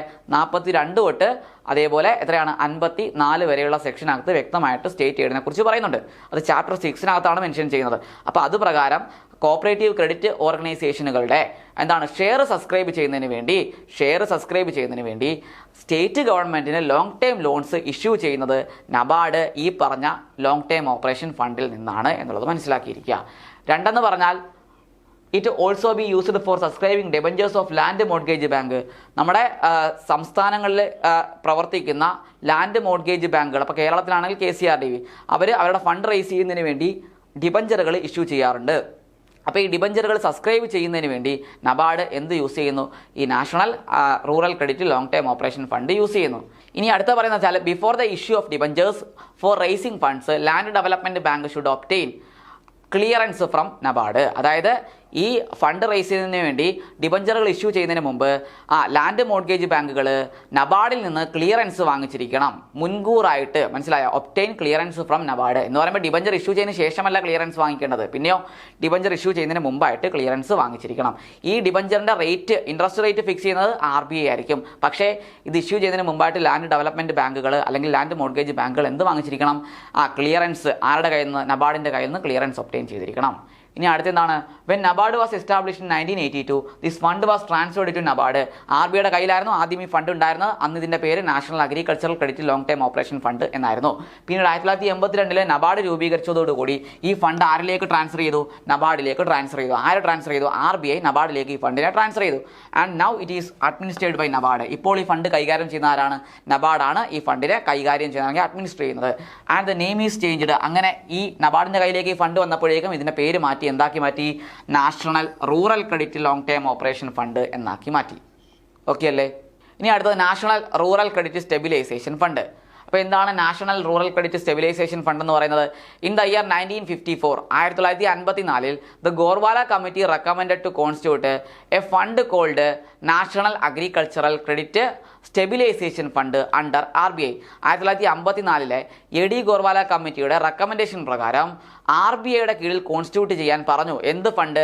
National agricultural credit stabilisation fund. നമ്മൾ നേരത്തെ rural credit long time operation fund പഠിച്ചതുപോലെ തന്നെയാണ് ഇതിൻ്റെയും കഥ വരുന്നത്. ആദ്യം ഇത് ഈ സ്റ്റെബിലൈസേഷൻ ഫണ്ട് മെയിൻറ്റെയിൻ ചെയ്തിരുന്നത് RBI ആയിരുന്നു. അന്ന് ഇതിൻ്റെ പേര് റൂറൽ ക്രെഡിറ്റ് സ്റ്റെബിലൈസേഷൻ ഫണ്ട് എന്നായിരുന്നില്ല. RBIയുടെ കയ്യിലുണ്ടായിരുന്നപ്പോൾ ഇതിൻ്റെ പേര് national agricultural credit stabilisation fund എന്നുള്ളതായിരുന്നു. അപ്പോൾ ആദ്യം ഇതിൻ്റെ പേരെന്തായിരുന്നു? National agricultural credit stabilisation fund എന്നുള്ളതായിരുന്നു. ഇത് ആരുടെ കീഴിലുണ്ടായിരുന്ന ഫണ്ടായിരുന്നു? RBIയുടെ കീഴിലുണ്ടായിരുന്ന, RBI അഡ്മിനിസ്റ്റർ ചെയ്തിരുന്ന ഒരു ഫണ്ടായിരുന്നു. ഇത് ആരുടെ റെക്കമെൻഡേഷൻ പ്രകാരമാണ് വന്നത്? 1954 ഗോർവാല കമ്മിറ്റിയുടെ റിപ്പോർട്ട് പ്രകാരം, അല്ലെങ്കിൽ all India rural credit survey കമ്മിറ്റിയുടെ റിപ്പോർട്ട് പ്രകാരം RBI കോൺസ്റ്റിറ്റ്യൂട്ട് ചെയ്ത് RBI അഡ്മിനിസ്റ്റർ ചെയ്ത് പോരുന്ന ഒരു ഫണ്ടായിരുന്നു national agricultural credit stabilisation fund എന്ന് പറയുന്നത്. ഓക്കെ, അടുത്ത point. It is maintained for providing MT loans to state cooperative banks at the time of natural calamities to which the state cooperative banks are in difficult to repay short time loans taken from RBI. അതായത് RBIയിൽ നിന്ന് നമ്മുടെ state cooperative ബാങ്കുകൾ എടുക്കുന്ന ലോണുകൾ repay ചെയ്യാൻ പറ്റുന്നില്ല. അവർക്ക് repay ചെയ്യണമെങ്കിൽ എന്ത് ചെയ്യണം? ഇവരെടുത്തിരിക്കുന്ന ലോണുകൾ, അതായത് ഇൻഡിവിജ്വൽസ് ആയിരിക്കുമല്ലോ ഈ നമ്മുടെ സ്റ്റേറ്റ് കോപ്പറേറ്റീവ് ബാങ്കുകൾ ഈ നമ്മുടെ പ്രൈമറി ലെവൽ സൊസൈറ്റികൾക്ക് എന്ത് കൊടുക്കും? വായ്പ കൊടുക്കും. ആ വായ്പ ആർക്കായിട്ട്? ഇൻഡിവിജ്വൽസിനായിട്ട് വായ്പയായിട്ട് ആര് കൊടുക്കും? ഈ പ്രൈമറി ക്രെഡിറ്റ് സൊസൈറ്റികൾ കൊടുക്കുകയും ചെയ്യും. അപ്പോൾ അങ്ങനെ കൊടുക്കുന്ന സമയത്താണ് എന്തെങ്കിലും തരത്തിലുള്ള നാച്ചുറൽ കലാമിറ്റീസ് ഒക്കെ വന്നാൽ, പ്രകൃതി ദുരന്തങ്ങളൊക്കെ വന്നാൽ ഈ ഇൻഡിവിജ്വൽസിന് ഈ ബാങ്കിലേക്ക് ഈ ലോൺ തുക തിരിച്ചടയ്ക്കാൻ പറ്റാതാവും. ഈ ലോൺ തിരിച്ചടയ്ക്കാൻ പറ്റിയില്ല എങ്കിൽ ഈ സ്റ്റേറ്റ് കോപ്പറേറ്റീവ് ബാങ്കുകൾക്ക് നബാർഡിലേക്ക് തിരിച്ചടയ്ക്കാനും പറ്റത്തില്ല. നബാർഡിൽ നിന്ന് എടുത്തിരിക്കുന്ന ലോണും തിരിച്ചടയ്ക്കാൻ പറ്റത്തില്ല. മനസ്സിലായോ? നബാർഡ് സ്റ്റേറ്റ് കോപ്പറേറ്റീവ് ബാങ്കുകൾക്ക് എന്ത് കൊടുക്കുന്നു? ലോൺ കൊടുക്കുന്നു, ഷോർട്ട് ടൈം ലോണുകൾ കൊടുക്കുന്നു. ഇത് സ്റ്റേറ്റ് കോപ്പറേറ്റീവ് ബാങ്കുകൾ തിരിച്ച് എങ്ങോട്ടേക്ക് അടയ്ക്കണം? നബാർഡിലേക്ക് തിരിച്ചടക്കണം. ഇത് സ്റ്റേറ്റ് കോപ്പറേറ്റീവ് ബാങ്ക് ആർക്ക് ലോണായിട്ട് കൊടുക്കുന്നു? പ്രൈമറി ക്രെഡിറ്റ് സൊസൈറ്റികൾക്ക് ലോണായിട്ട് കൊടുക്കുന്നു. ഓക്കെ, പ്രൈമറി ക്രെഡിറ്റ് സൊസൈറ്റികൾ ഇത് ഇൻഡിവിജ്വൽസിന് ലോണായിട്ട് കൊടുക്കുന്നു. അപ്പോഴാണ് പ്രകൃതി ദുരന്തങ്ങൾ ഉണ്ടാകുന്നത്, എന്തെങ്കിലും തരത്തിലുള്ള നാച്ചുറൽ കലാമിറ്റീസ് ഒക്കെ ഉണ്ടാകുന്നു. അപ്പോൾ ഈ ഇൻഡിവിജ്വൽസിന് എന്ത് ചെയ്യാൻ പറ്റുന്നില്ല? ഈ ലോൺ പാക്സിലേക്ക് തിരിച്ചടയ്ക്കാൻ പറ്റുന്നില്ല. പാക്സിന് അതുകൊണ്ട് തന്നെ ഇത് സ്റ്റേറ്റ് കോപ്പറേറ്റീവ് ബാങ്കിലേക്ക് തിരിച്ചടയ്ക്കാൻ പറ്റുന്നില്ല. സ്റ്റേറ്റ് കോപ്പറേറ്റീവ് ബാങ്കിന് ഇത് തിരിച്ച് നബാർഡിലേക്ക് തിരിച്ചടയ്ക്കാൻ പറ്റുന്നില്ല. അപ്പോൾ എന്ത് ചെയ്യും? നബാർഡ് എന്ത് ചെയ്യുവാണ്? മീഡിയം ടൈം ലോണുകളൊക്കെ പ്രൊവൈഡ് ചെയ്യും. മനസ്സിലായോ? സ്റ്റേറ്റ് കോപ്പറേറ്റീവ് ബാങ്ക് നിങ്ങൾ തന്നിട്ടുള്ള ഷോർട്ട് ടൈം ലോണുകൾ അങ്ങനെ ഇരിക്കട്ടെ, നിങ്ങൾക്ക് മീഡിയം ടൈം ലോൺ വേണോ? നിങ്ങൾക്ക് തരാം. മനസ്സിലായോ? അങ്ങനെ പ്രൊവൈഡ് ചെയ്തുകൊണ്ട് ഇവർക്ക് ഈ തുക, അതായത് നേരത്തെ എടുത്തിട്ടുള്ള ഷോർട്ട് ടൈം ലോണുകളൊക്കെ തിരിച്ചടയ്ക്കാനുള്ള ഡിഫിക്കൽറ്റിയെ ഓവർകം ചെയ്യുന്നതിന് വേണ്ടിയാണ്. അത് എന്ന് പറഞ്ഞാൽ കംപ്ലീറ്റ് ആയിട്ട് പറഞ്ഞാൽ ഇങ്ങനെ പഠിച്ചാൽ മതി. ഷോർട്ട് ടൈം ലോണുകളെ മീഡിയം ടൈം ലോണുകളാക്കി മാറ്റുന്നതിന് വേണ്ടിയാണ് എന്ത് യൂസ് ചെയ്യുന്നത്? ഈ പറഞ്ഞ സ്റ്റെബിലൈസേഷൻ ഫണ്ട് യൂസ് ചെയ്യുന്നത് എന്ന് പറഞ്ഞാൽ national rural credit stabilisation fund use ചെയ്യുന്നത്. ഓക്കെ ആണല്ലോ? ഇനി അടുത്ത് നോക്കേ, now this fund is administered by NABARD. ഇപ്പോൾ നിലവിൽ ഈ ഫണ്ട് അഡ്മിനിസ്റ്റർ ചെയ്യുന്നത് നബാർഡാണ്. കൈകാര്യം ചെയ്യുന്നവരാണ് നബാർഡാണ്. എന്താണ്? സ്റ്റെബിലൈസേഷൻ ഫണ്ട് ഇപ്പോൾ നിലവിൽ കൈകാര്യം ചെയ്യുന്നവരാണ് നബാർഡാണ്. എന്ന് പറയുമ്പോൾ നബാർഡ് 1982 ജൂലൈ 12 രൂപീകരിച്ചതോടുകൂടി RBI നിന്ന് ആ ഫണ്ടിനെ എന്ത് ചെയ്തു? ഏറ്റെടുത്തു. ആരേറ്റെടുത്തു? നബാർഡ് ഏറ്റെടുത്തു. എന്നിട്ട് എന്താണ്? ഇതിനെ നെയിം ചേഞ്ച് ചെയ്യുകയാണ്. ഇതിനെ നെയിം ചേഞ്ച് ചെയ്ത് എന്താക്കി? National rural credit stabilisation fund എന്നാക്കി മാറ്റി. ആദ്യം ഇതിന്റെ പേരെന്തായിരുന്നു? National agricultural credit stabilisation fund എന്നായിരുന്നു. അത് ആരുടെ കയ്യിലായിരുന്നു ഉണ്ടായിരുന്നത്? RBIയുടെ കയ്യിലായിരുന്നു ഉണ്ടായിരുന്നത്. പിന്നീട് നബാർഡ് വന്നപ്പോൾ നബാർഡ് ഇത് ഏറ്റെടുത്തു. RBI എന്ന കയ്യിൽ നിന്ന് ഏറ്റെടുത്തു. അതിന്റെ പേര് മാറ്റി national rural credit stabilisation fund എന്നാക്കി മാറ്റി. ഓക്കെ, ഇനി മറ്റുള്ള ഫണ്ട്സുകളാണ്. ഒന്ന് ഫാം സെക്ടർ പ്രൊമോഷണൽ ഫണ്ടാണ്. ഫാം സെക്ടർ പ്രൊമോഷണൽ ഫണ്ട് ആരുടെയാണ്? നബാർഡിൻ്റെയാണ്. ഓക്കെ, അപ്പോൾ എന്താണ് ചെയ്യുന്നത്? For enhancing production and productivity in agriculture and allied sector and increasing farmers income. അതായത് ഫാർമേഴ്സിൻ്റെ ഇൻകം ഇൻക്രീസ് ചെയ്യുന്നതിന് വേണ്ടി അഗ്രികൾച്ചർ അതുമായിട്ട് ബന്ധപ്പെട്ട കാർഷിക അനുബന്ധ മേഖലകളിലുമൊക്കെ പ്രൊഡക്ഷനും പ്രൊഡക്ടിവിറ്റിയും വർദ്ധിപ്പിച്ചുകൊണ്ട് കർഷകരുടെ ഇൻകത്തിനെ എന്ത് ചെയ്യുക? ഇൻക്രീസ് ചെയ്യുക. ഇതാണ് ഫാം സെക്ടർ പ്രൊമോഷണൽ ഫണ്ട് കൊണ്ട് അർത്ഥമാക്കുന്നത്. പ്രൊഡക്ഷനും പ്രൊഡക്ടിവിറ്റിയും വർദ്ധിപ്പിക്കുക. പ്രൊഡക്ഷൻ എന്ന് പറഞ്ഞാൽ ഉൽപ്പാദനം വർദ്ധിപ്പിക്കുക. പ്രൊഡക്ടിവിറ്റി എന്ന് പറഞ്ഞാൽ ഉൽപ്പാദനക്ഷമത വർദ്ധിപ്പിക്കുക. ഉൽപ്പാദനക്ഷമത എന്ന് പറഞ്ഞാൽ പ്രൊഡക്ഷൻ എന്ന് പറഞ്ഞാൽ ഔട്ട്പുട്ടിനകത്തുണ്ടാകുന്ന വർധനമാണ്. മനസ്സിലായോ? ഔട്ട്പുട്ട് വർദ്ധിക്കുമ്പോൾ എന്തുണ്ടാവും? പ്രൊഡക്ടിവിറ്റി ഉണ്ടാവും. പ്രൊഡക്ടിവിറ്റി എന്ന് പറഞ്ഞാൽ എന്താണ്? പ്രൊഡക്ടിവിറ്റി എന്ന് പറഞ്ഞാൽ കോസ്റ്റ് മാക്സിമം കുറയ്ക്കുക എന്നുള്ളതാണ്. കോസ്റ്റ് മാക്സിമം കുറച്ചുകൊണ്ട് കൂടുതൽ ഔട്ട്പുട്ട് പ്രൊഡ്യൂസ് ചെയ്യുക. ഇതാണ് പ്രൊഡക്ടിവിറ്റി എന്ന് പറയുന്നത്. അവിടെയാണ് എഫിഷ്യൻസി, അവിടെയാണ് ഈ പ്രൊഡക്ടിവിറ്റിയിലാണ് ഒരാളുടെ എഫിഷ്യൻസി, നമുക്ക് കാര്യക്ഷമത കാണാൻ സാധിക്കുന്നത്. അപ്പോൾ ഈ പ്രൊഡക്ഷനും പ്രൊഡക്ടിവിറ്റിയൊക്കെ ഇൻക്രീസ് ചെയ്യുമ്പോൾ എന്താ സംഭവിക്കുന്നത്? ഉൽപ്പാദനം കൂടുന്നു, അല്ലെങ്കിൽ പ്രൊഡക്ടിവിറ്റി നമ്മുടെ ഈ പറഞ്ഞ ഉൽപ്പാദനക്ഷമത വർദ്ധിപ്പിക്കുമ്പോൾ കോസ്റ്റ് പെർ യൂണിറ്റ് കുറയും. എന്ന് പറഞ്ഞാൽ ഒരു പ്രോഡക്റ്റിനെ പുറത്തുണ്ടാകുന്ന കോസ്റ്റ് കുറയും. അപ്പോൾ എന്താ സംഭവിക്കുന്നത്? നമുക്ക് വിലയിൽ വ്യത്യാസം ഉണ്ടാക്കാതെ തന്നെ, പ്രൈസിൽ ഇൻക്രീസ് ഉണ്ടാക്കാതെ തന്നെ നമ്മുടെ ലാഭത്തിനെ ഇൻക്രീസ് ചെയ്യാൻ പറ്റും, പ്രോഫിറ്റിനെ ഇൻക്രീസ് ചെയ്യാൻ പറ്റും. അതുവഴി കർഷകരുടെ ഇൻകത്തിനെ എന്ത് ചെയ്യാണ്? ഇൻക്രീസ് ചെയ്യിപ്പിക്കുകയാണ്. അപ്പം വില കൂടുന്നില്ല. വില കൂടിക്കഴിഞ്ഞാൽ ചിലപ്പോൾ ഡിമാൻഡ് കുറയാനുള്ള ചാൻസ് ഉണ്ട്. അപ്പോൾ ഡിമാൻഡിനെ അഫക്ട് ചെയ്യുന്നില്ല, വില കൂടാതെ തന്നെ പ്രോഫിറ്റ് എന്ത് ചെയ്യാണ്? ഇൻക്രീസ് ചെയ്യുകയാണ്. അപ്പോൾ ഡിമാൻഡിനെ അഫക്ട് ചെയ്യാതെ തന്നെ സാധനങ്ങൾ പെട്ടെന്ന് സെയിലായി പോവുകയും ചെയ്യും, ലാഭം കിട്ടുകയും ചെയ്യും. അപ്പോൾ കർഷകരുടെ ഇൻകത്തിനെ ഇൻക്രീസ് ചെയ്യുന്നതിന് വേണ്ടി പ്രൊഡക്ഷനും പ്രൊഡക്ടിവിറ്റിയും എന്ത് ചെയ്യാണ്? എൻഹാൻസ് ചെയ്യുക എന്നുള്ളതാണ് ഫാം സെക്ടർ പ്രൊമോഷണൽ ഫണ്ട് കൊണ്ട് നബാർഡ് ഉദ്ദേശിക്കുന്നത്. ഇനി മറ്റൊരു ഫണ്ടാണ് tribal development fund. Tribal development ഫണ്ടും ആരുടെയാണ്? നബാർഡിൻ്റെയാണ്. ഓർത്ത് വയ്ക്കുക. ഓക്കെ, ഇനി നബാർഡിൻ്റെ ബോർഡ് ഓഫ് ഡയറക്ടേഴ്സ്. നബാർഡിന് ഒരു 15 അംഗ ബോർഡ് ഓഫ് ഡയറക്ടേഴ്സ് ആണുള്ളത്. Board of directors of NABARD consist of 15 members. NABARD has a 15 member board of directors. മൊത്തം 15 മെമ്പേഴ്സ് അടങ്ങുന്ന ഒരു ബോർഡ് ഓഫ് ഡയറക്ടേഴ്സ് ആണ് ആർക്കുള്ളത്? നബാർഡിനുള്ളത്. ചെയർമാൻ്റെ കാലാവധി 5 വർഷമാണ്. ചെയർമാൻ്റെ കാലാവധി എത്രയാണ്? 5 വർഷമാണ്. അപ്പോൾ കൃത്യമായിട്ട് പഠിക്കുക. നബാർഡിൻ്റെ ബോർഡ് ഓഫ് ഡയറക്ടേഴ്സിനകത്ത് 15 മെമ്പേഴ്സ് ഉണ്ട്. ചെയർമാൻ്റെ കാലാവധി 5 വർഷമായിരിക്കും. ഓക്കെ ആണല്ലോ? അടുത്ത നമ്മൾ മനസ്സിലാക്കിയിരിക്കേണ്ട ഒരു പ്രത്യേകതയുണ്ട്. എന്താണ്?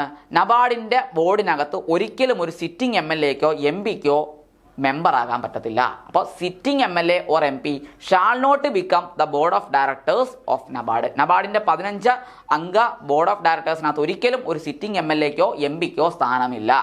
ഇതൊന്ന് പഠിച്ചു വെച്ചേക്കുക. Okay, sitting MLA or MP shall not become the board of directors of NABARD. ഇനി നബാർഡിന് അഡ്വൈസറി കമ്മിറ്റി ഉണ്ട്. ബോർഡ് ഓഫ് ഡയറക്ടേഴ്സ് കൂടാതെ ഒരു അഡ്വൈസറി കമ്മിറ്റി ആർക്കുണ്ട്? നബാർഡിനുണ്ട്. എന്താണ് ഈ അഡ്വൈസറി കമ്മിറ്റി എന്ന് പറഞ്ഞാൽ ഉപദേശങ്ങൾ കൊടുക്കുന്നതിന് വേണ്ടിയുള്ള ഒരു കമ്മിറ്റിയാണ്. Okay, the term of advisory committee is 5 years. ഈ അഡ്വൈസറി കമ്മിറ്റിയുടെ ടേം അല്ലെങ്കിൽ കാലാവധി എന്ന് പറഞ്ഞാൽ 5 വർഷമാണ്. ഇനി അടുത്ത് നോക്കാം, നബാർഡിന്റെ ഇൻഫ്രാസ്ട്രക്ചർ ഡെവലപ്മെന്റ് അസിസ്റ്റൻസുമായിട്ട് ബന്ധപ്പെട്ടിട്ടുള്ള ഒന്നാണ് NIDA. NIDA എന്ന് പറഞ്ഞാൽ എന്താണ്? നബാർഡ് ഇൻഫ്രാസ്ട്രക്ചർ ഡെവലപ്മെന്റ് അസിസ്റ്റൻസ് എന്നുള്ളതാണ്. നോക്കുക എന്താണ് NIDA is a line of credit. ഇതൊരു വായ്പ കൊടുക്കുന്ന പദ്ധതിയാണ് for funding rural infrastructure project.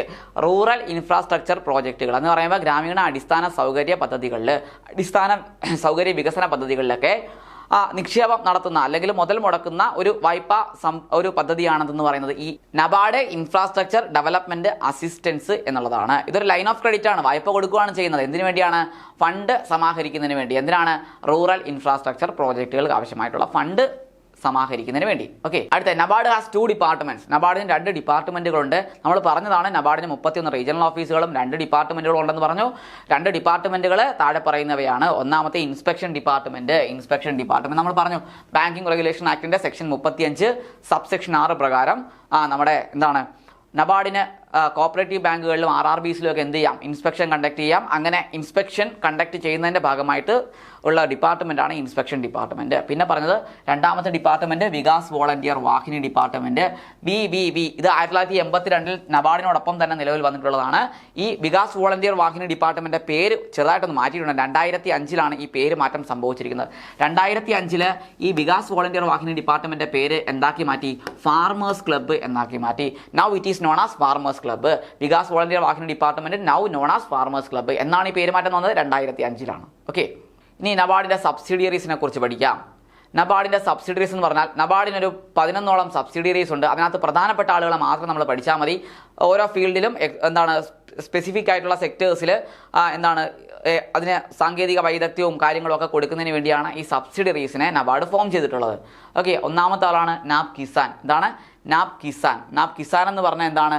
To provide credit for promotion, expansion and commercialization of enterprises in agriculture, allied and rural non farm activities. എന്ന് പറഞ്ഞാൽ എന്താണ്? ക്രെഡിറ്റിനെ പ്രൊമോട്ട് ചെയ്യുക, ക്രെഡിറ്റിനെ എക്സ്പാൻഡ് ചെയ്യുക, ആൻഡ് കൊമേഴ്ഷ്യലൈസേഷൻ വാണിജ്യവൽക്കരണം ഓഫ് എന്റർപ്രൈസസ് ഇൻ അഗ്രികൾച്ചർ, കൃഷിയിലും allied activity, കൃഷിയും അനുബന്ധ പ്രവർത്തനങ്ങളും, അതേപോലെ and rural non farm activities, കൃഷി ഇതര പ്രവർത്തനങ്ങളിലുമൊക്കെ എന്ത് ചെയ്യുക? ക്രെഡിറ്റ് പ്രൊമോട്ട് ചെയ്യുക, ക്രെഡിറ്റ് എക്സ്പാൻഡ് ചെയ്യുക, വായ്പ കൊടുക്കുക, വായ്പാ പ്രവർത്തനങ്ങളെ എന്ത് ചെയ്യുക? വികസിപ്പിക്കുക. അതേപോലെ ഇത്തരത്തിലുള്ള സ്ഥാപനങ്ങളുടെ കൊമേഴ്ഷ്യലൈസേഷൻ, വാണിജ്യവൽക്കരണം സാധ്യമാക്കിയെടുക്കുക. അങ്ങനെയുള്ള ഒരു സ്ഥാപനമാണ്, സബ്സിഡിയാണ് നാബ് കിസാൻ എന്ന് പറയുന്നത്. ഇതാണ് ലക്ഷ്യം. ഓക്കെ, ഇനി രണ്ടെന്ന് പറഞ്ഞാൽ നാബ് സമൃദ്ധിയാണ്. നാബ് സമൃദ്ധി എന്ന് പറഞ്ഞാൽ to provide credit facilities to legal entities for promotion, expansion, commercialization and modernization in non farm activities including micro finance, MSME, housing, education, transport etcetera. അതായത് ക്രെഡിറ്റ് ഫെസിലിറ്റികൾ കൊടുക്കുക എന്നുള്ളത് തന്നെയാണ് നാബ് സമൃദ്ധിയുടെ ഉദ്ദേശം. എന്താണ്? ലീഗൽ എൻറ്റിറ്റികൾ വഴി എന്ത് ചെയ്യുക? ഇത്തരത്തിലുള്ള ക്രെഡിറ്റ് ഫെസിലിറ്റികൾ പ്രൊമോട്ട് ചെയ്യുക. എന്തിനു വേണ്ടി? എന്തിനാണ് ഈ ക്രെഡിറ്റ് ഫെസിലിറ്റി കൊടുക്കുന്നത്? For the promotion, expansion, commercialization and modernisation of non farm activities including micro finance, MSME, housing, education, transport. ഇവിടെ അതായത് നാബ് കിസാനിൽ 2 ആക്ടിവിറ്റീസും വരുമായിരുന്നു. എന്താണ്? അഗ്രികൾച്ചറൽ ആക്ടിവിറ്റി വരും, അതേപോലെ നോൺ ഫാം ആക്ടിവിറ്റീസും വരുമായിരുന്നു നാബ് കിസാനിൽ. അവിടെ ഈ പറഞ്ഞ രീതിയിൽ ക്രെഡിറ്റ് കൊടുക്കുക, ക്രെഡിറ്റിനെ എക്സ്പാൻഡ് ചെയ്യുക, അതേപോലെ കൊമേഴ്ഷ്യലൈസേഷൻ, ഇതൊക്കെയാണ് നാബ് കിസാൻ ലക്ഷ്യം വെക്കുന്നതെങ്കിൽ നാബ് സമൃദ്ധിയിൽ ഇത് തന്നെ. പക്ഷേ എന്താണ്? ഇവിടെ അഗ്രികൾച്ചറൽ ആക്ടിവിറ്റിക്ക് വായ്പ കൊടുക്കില്ല. പിന്നെ എന്താണ്? നോൺ അഗ്രികൾച്ചറൽ ആക്ടിവിറ്റി എന്ന് പറയുന്നത് നോൺ ഫാം ആക്ടിവിറ്റീസിനാണ്. അതിനകത്ത് വരുന്ന ആരൊക്കെയാണ്? Micro finance, MSME, housing, education, transport. ഇങ്ങനെയുള്ള സ്ഥാപനങ്ങൾക്കൊക്കെ അവരുടെ വായ്പ മനസ്സിലായ അവർക്ക് ആവശ്യമായിട്ടുള്ള വായ്പയുടെ വികാസം, എക്സ്പാൻഷൻ, അതേപോലെ കൊമേഴ്ഷ്യലൈസേഷൻ, ഇതിനൊക്കെ വായ്പകൾ എന്തുവഴി പ്രൊവൈഡ് ചെയ്യുന്നു? ലീഗൽ എൻറ്റിറ്റീസ് വഴി പ്രൊവൈഡ് ചെയ്യുന്നു എന്നുള്ളതാണ് നാബ് സമൃദ്ധിയുടെ പ്രത്യേകത എന്ന് പറയുന്നത്. ഇനി അടുത്തതാണ് നാപ്ഫിൻസ്. നാപ്ഫിൻസ് എന്ന് പറഞ്ഞാൽ നബാർഡ് ഫിനാൻഷ്യൽ സർവീസ് ലിമിറ്റഡ് എന്നുള്ളതാണ്. നാപ്ഫിൻസ് എന്ന് പറഞ്ഞാൽ എന്താണ്? നബാർഡ് ഫിനാൻഷ്യൽ സർവീസ് ലിമിറ്റഡ് ആണ്. ഇതൊരു NBFC ആണ്. അതായത് എന്താണ്? നോൺ ബാങ്കിങ് ഫിനാൻസ് കമ്പനിയാണ്. ഇതൊരു മൈക്രോ ഫിനാൻസ് ഇൻസ്റ്റിറ്റ്യൂഷൻ കൂടിയാണ്. മൈക്രോ ഫിനാൻസ് ഇൻസ്റ്റിറ്റ്യൂഷൻ എന്ന് പറയുമ്പോൾ കമ്പനീസ് ആക്ട് പ്രകാരമാണ് രജിസ്റ്റർ ചെയ്യുന്നത്, നമുക്കറിയാലോ. അപ്പോൾ അതൊരു NBFC ആണ്. ഒരു ബാങ്കിങ് കമ്പനിയാണോ? അല്ല. നോൺ ബാങ്കിങ് ഫിനാൻസ് കമ്പനിയാണ്. ഇതൊരു മൈക്രോ ഫിനാൻസ് ഇൻസ്റ്റിറ്റ്യൂഷനാണ്. ദാറ്റ് പ്രൊവൈഡ് എന്താ ചെയ്യുന്നത് വെച്ചാൽ finance to SHG and joint liability groups. അതായത് സെൽഫ് ഹെൽപ്പ് ഗ്രൂപ്പുകൾക്കും ജോയിൻറ്റ് ലയബിലിറ്റി ഗ്രൂപ്പുകൾക്കും ഒക്കെ ഫിനാൻസ് പ്രൊവൈഡ് ചെയ്യുന്ന നബാർഡിൻ്റെ ഒരു NBFC, അതായത് നോൺ ബാങ്കിങ് ഫിനാൻസ് കോർപ്പറേഷനായിട്ട് പ്രവർത്തിക്കുന്ന, അതായത് NBFC എന്നുള്ള നിലയിൽ മൈക്രോ ഫിനാൻസ് ആയിട്ട് പ്രവർത്തിക്കുന്നു. ഇത് തമ്മിലുള്ള കാര്യം അറിയാമല്ലോ, എന്താണ് ലിങ്ക് മനസ്സിലായല്ലോ. NBFC എന്ന് പറഞ്ഞാൽ കമ്പനിയാണ്. ഓക്കെ, അതൊരു മൈക്രോ ഫിനാൻസ് ആണ്. മൈക്രോ ഫിനാൻസുകൾ എന്ന് പറഞ്ഞാൽ കമ്പനീസ് ആക്ട് വഴി രജിസ്റ്റർ ചെയ്യുകയാണ്. അതേപോലെ മൈക്രോ ഫിനാൻസ് സ്ഥാപനങ്ങളൊക്കെ എന്താണ്, അതൊരു ബാങ്കിങ് സ്ഥാപനമാണോ? അല്ല, നോൺ ബാങ്കിങ് ഫിനാൻസ് കമ്പനിയാണ്. അത് തന്നെയല്ലേ പറഞ്ഞ NBFC എന്ന് പറഞ്ഞത്. ഓക്കെ, അതൊരു മൈക്രോ ഫിനാൻസ് കമ്പനിയാണ്. അത് ചെയ്യുന്ന പരിപാടി എന്ന് വെച്ചാൽ JLG, അതായത് ജോയിൻറ്റ് ലയബിലിറ്റി ഗ്രൂപ്പിനെയും SHG സെൽഫ് ഹെൽപ്പ് ഗ്രൂപ്പിനെയൊക്കെ എന്ത് ചെയ്യുക, ഫിനാൻസ് ചെയ്യുക എന്നുള്ളതാണ്. അടുത്ത നാപ് ഫൗണ്ടേഷൻ. നാപ് ഫൗണ്ടേഷൻ എന്ന് പറഞ്ഞാൽ to execute development project across the country. നമ്മുടെ രാജ്യത്തുടനീളം പ്രോജക്റ്റുകൾ, പദ്ധതികൾ എന്ത് ചെയ്യുക, എക്സിക്യൂട്ട് ചെയ്യുക, ഡെവലപ്പ് ചെയ്യുക. ഇതൊക്കെയാണ് പ്രധാനമായിട്ടും നാപ് ഫൗണ്ടേഷൻ. ആ ഫൗണ്ടേഷൻ വെച്ച് പിടിച്ചാൽ മതി. ഓക്കെ, എക്സിക്യൂട്ട് ചെയ്യുക, ഓക്കെ, നടപ്പിലാക്കുക, ഫൗണ്ട് ചെയ്യുക, ഓക്കെ, അതുപോലെ ഡെവലപ്പ് ചെയ്യുക. ഇതാണ് നമ്മുടെ രാജ്യത്തുടനീളം പദ്ധതികൾ ഇത്തരത്തിൽ ഡെവലപ്പ് ചെയ്യുക, എക്സിക്യൂട്ട് ചെയ്യുക. ഇതൊക്കെയാണ് നാപ് ഫൗണ്ടേഷൻ്റെ ഉദ്ദേശ ലക്ഷ്യം. ഇനി അടുത്തത് നാപ് കോൺസ് ആണ്. നാപ് കോൺസ് എന്ന് പറഞ്ഞാൽ നബാർഡ് കൺസൾട്ടൻസി സർവീസ് ലിമിറ്റഡ് ആണ്. നബാർഡ് കൺസൾട്ടൻസി സർവീസ് ലിമിറ്റഡ് ആണ് നാപ് കോൺസ് എന്ന് പറയുന്നത്. ഇതെന്താ ചെയ്തത്, ഇറ്റ് പ്രൊവൈഡ്സ് കൺസൾട്ടൻസി, അതായത് ഉപദേശങ്ങൾ കൊടുക്കുക, അഡ്വൈസ് കൊടുക്കുക in all spheres of agriculture, rural development and allied activity. നമ്മുടെ കാർഷിക പ്രവർത്തനങ്ങളിൽ, അതേപോലെ റൂറൽ ഡെവലപ്മെൻറ്റ് പ്രവർത്തനങ്ങളിൽ, അതേപോലെ മറ്റുള്ള ഇതര പ്രവർത്തനങ്ങളിലൊക്കെ, അതുമായിട്ട് ബന്ധപ്പെട്ട പ്രവർത്തനങ്ങളിലൊക്കെ കൺസൾട്ടൻസി സർവീസുകൾ പ്രൊവൈഡ് ചെയ്യുക, ഉപദേശങ്ങൾ കൊടുക്കുക, അഡ്വൈസ് കൊടുക്കുക. ഇതൊക്കെയാണ് നാപ് കോൺസിൻ്റെ ഒരു പ്രധാനപ്പെട്ട ഉദ്ദേശം എന്ന് പറയുന്നത്. ഓക്കെ, പിന്നെ വരുന്നതാണ് നാപ് വെഞ്ചർ ആണ്. നാപ് വെഞ്ചർ എന്താണെന്ന് വെച്ചാൽ the fund focus on investment in early to mid stage സ്റ്റാർട്ടപ്പുകൾ ഇൻ അഗ്രികൾച്ചർ, ബയോടെക്, ഫുഡ്, അതേപോലെ rural fintech and rural business. അപ്പോൾ ഈ മേഖലകളിലൊക്കെ ഏതൊക്കെയാണ്, agriculture, biotech, food, rural fintech, അതേപോലെ റൂറൽ ബിസിനസ്, ഈ മേഖലകളിലൊക്കെ വന്നിട്ടുള്ള സ്റ്റാർട്ടപ്പുകൾ അത് നേരത്തെ തുടങ്ങിയിട്ടുള്ളതായിരിക്കാം, മിഡ് സ്റ്റേജ് ആയിട്ടുള്ളതാണ്. നേരത്തെ ഏർലി സ്റ്റേജിൽ തുടങ്ങിയിട്ടുള്ള, അതായത് മുൻപേ തുടങ്ങിയിട്ടുള്ള ആളുകളായിരിക്കാം. ഒരു മിഡ് സ്റ്റേജ് വരെ എത്തിയിട്ടുള്ള സ്റ്റാർട്ടപ്പുകളൊക്കെ ആവാം. ഓക്കെ, മിഡ് സ്റ്റേജിലൊക്കെ എത്തിയിട്ടുള്ള അങ്ങനെയുള്ള സ്റ്റാർട്ടപ്പുകളെയൊക്കെ അവരുടെയൊക്കെ ഇൻവെസ്റ്റ്മെൻറ്റ് നീഡ്സിനെ ഫുൾഫിൽ ചെയ്യുക, അതിനെ ഫോക്കസ് ചെയ്ത് പ്രവർത്തിക്കുക. ഇതാണ് നാപ് വെഞ്ചർ. വെഞ്ചർ എന്ന് പറഞ്ഞാൽ കച്ചവടം എന്നല്ലേ ഇവിടെ ഉദ്ദേശിക്കുന്നത്. അപ്പോൾ അത് സ്റ്റാർട്ടപ്പുകളായിട്ട് കണക്റ്റഡ് ആണെന്ന് മനസ്സിലാക്കിയിരിക്കുക. സ്റ്റാർട്ടപ്പുകളെയൊക്കെ ഫിനാൻസ് ചെയ്യുക എന്നുള്ളതാണ്. ഇത് ഫണ്ട് പ്രൊവൈഡ് ചെയ്യുന്നു, focus on investment in early to mid stage startup. ഈ സ്റ്റാർട്ടപ്പുകളെയൊക്കെ പ്രൊമോട്ട് ചെയ്യുക, അവരെ പ്രൊമോട്ട് ചെയ്യുകയാണ് പ്രധാനപ്പെട്ട ലക്ഷ്യം. അത് മുൻപേ തുടങ്ങിയിട്ടുള്ളതാവാം, അത് ഏർലി സ്റ്റേജിലുള്ളതായിരിക്കാം, അതല്ലെങ്കിൽ മിഡ് സ്റ്റേജിലുള്ളതായിരിക്കാം. അങ്ങനെയുള്ള സ്റ്റാർട്ടപ്പുകൾ ഏതൊക്കെ മേഖല, അവിടെ മേഖലകൾ പറയുന്നുണ്ട്. അതാണ് agriculture, biotech, food, rural fintech, അതേപോലെ റൂറൽ ബിസിനസ്. ഈ മേഖലകളിലൊക്കെ വരുന്ന ഏർലി മിഡ് സ്റ്റേജ് സ്റ്റാർട്ടപ്പുകളെ എന്ത് ചെയ്യുക, ഫിനാൻസ് ചെയ്യുക എന്നുള്ളതാണ് നാപ് വെഞ്ചറിൻ്റെ ഉദ്ദേശ ലക്ഷ്യം. ഓക്കെ, ഇനി മറ്റൊരു സബ്സിഡിയറിയാണ് നാപ് സൺറക്ഷൻ എന്നുള്ളത്. നാപ് സൺറക്ഷൻ എന്നാണ് അതിൻ്റെ പേര്. ഓക്കെ, എന്താണ് ചെയ്യുന്നത്, to carry out credit guarantee and related activities toward sustainable and equitable agriculture and rural development. അതായത് ഇക്വിറ്റബിൾ, സുസ്ഥിരവും അതേപോലെ തുല്യവുമായിട്ടുള്ള കാർഷിക ഗ്രാമീണ വികസന പ്രവർത്തനങ്ങൾക്ക് ആവശ്യമായിട്ട് കൊടുക്കുന്ന വായ്പകൾക്ക് ഗ്യാരണ്ടി നിൽക്കുക എന്നുള്ളതാണ് ഈ നാപ് സൺറക്ഷൻ. സൺറക്ഷൻ എന്ന് പറഞ്ഞാൽ എന്താണ്, സംരക്ഷണം എന്നുള്ളതാണ്. അപ്പോൾ ക്രെഡിറ്റിന് എന്ത് ചെയ്യുക, സംരക്ഷണം നൽകുക, ഗ്യാരണ്ടി നിൽക്കുക എന്നുള്ളതാണ് ഈ നാപ് സൺറക്ഷൻ കൊണ്ട് ഉദ്ദേശിക്കുന്ന ഒരു ലക്ഷ്യം എന്ന് പറയുന്നത്. ഓക്കെ, ഇനി അടുത്ത ട്രെയിനിങ് എസ്റ്റാബ്ലിഷ്മെൻറ്റുകളാണ്. പ്രധാനമായിട്ടും നബാർഡിന് 2 ട്രെയിനിങ് എസ്റ്റാബ്ലിഷ്മെൻറ്റ്, അത് ഒന്ന് നമുക്കറിയാം, ബേർഡ് ആണെന്നറിയാം. ഇനി മറ്റൊരു ട്രെയിനിങ് എസ്റ്റാബ്ലിഷ്മെൻറ്റ്, അത് നമുക്ക് ആദ്യം പഠിക്കാം. എന്താണ്, നാഷണൽ ബാങ്ക് സ്റ്റാഫ് കോളേജ്. എന്താണ് നാഷണൽ ബാങ്ക് സ്റ്റാഫ് കോളേജ് എന്ന് പറഞ്ഞാൽ നബാർഡിൻ്റെ ഒരു സബ്സിഡിയറി അല്ല, ട്രെയിനിങ് ഇൻസ്റ്റിറ്റ്യൂട്ട് ആണ് എന്തെന്ന് പറയുന്നത് ഈ പറഞ്ഞ നാഷണൽ ബാങ്ക് സ്റ്റാഫ് കോളേജ് എന്ന് പറയുന്നത്. Okay, national bank staff college എന്ന് പറഞ്ഞാൽ ഉദ്ദേശിക്കുന്നത് നബാർഡിൻ്റെ സ്റ്റാഫിന് തന്നെ ട്രെയിനിങ് കൊടുക്കുക എന്നുള്ളതാണ്. ഓക്കെ, നബാർഡിൻ്റെ സ്റ്റാഫുകൾക്ക്, നബാർഡിലേക്ക് വരുന്ന സ്റ്റാഫുകൾക്ക് ട്രെയിനിങ് കൊടുക്കുന്ന ഇൻസ്റ്റിറ്റ്യൂഷൻ ആണെന്ന് പറയുന്നത് നബാർഡ് ബാങ്ക് സ്റ്റാഫ് കോളേജ് എന്ന് പറഞ്ഞത്. ഇത് സെറ്റപ്പ് ചെയ്ത് 1986 national bank staff college NBSC എന്ന് പറയും. Setup in the year 1986. 1986 രൂപീകരിച്ചത് to cater the training needs of officers of NABARD. നബാർഡിൻ്റെ തന്നെ ഓഫീസേഴ്സിന്, നബാർഡിൻ്റെ തന്നെ സ്റ്റാഫുകൾക്ക് ട്രെയിനിങ് കൊടുക്കാൻ വേണ്ടി 1986 രൂപീകരിച്ച പ്രസ്ഥാനമാണ് നാഷണൽ ബാങ്ക് സ്റ്റാഫ് കോളേജ് എന്ന് പറയുന്നത്. ഓക്കെ, ഇനി അടുത്ത് നോക്കിയാൽ എന്താണെന്ന്, ഇനി രണ്ടാമത്തെ ഒരാളാണ് ബേർഡ് എന്ന് പറഞ്ഞാൽ bankers institute of rural development എന്നുള്ളതാണ്. ഇതിൻ്റെ ആസ്ഥാനം ലക്നൌവിലാണ്. ലക്നൌവിൽ മാത്രമല്ല, പിന്നീട് പല ബ്രാഞ്ചുകളിലായിട്ട് ഈ ബേർഡ് പ്രവർത്തിക്കുന്നുണ്ട്. അപ്പോൾ ബേർഡ് ലക്നൌവിനെ കുറിച്ച് നമുക്ക് നോക്കാം. ഈ ബേർഡ് ലക്നൌവിലുള്ള ഈ bird bankers institute of rural development establish ചെയ്ത് 1983 1983 it was registered under societies registration act 1860 societies registration act പ്രകാരമാണ് ഇത് രജിസ്റ്റർ ചെയ്തിട്ടുള്ളത്. നമുക്കറിയാം NCCT രജിസ്റ്റർ ചെയ്തത് സൊസൈറ്റീസ് രജിസ്ട്രേഷൻ ആക്ട് പ്രകാരമാണ്.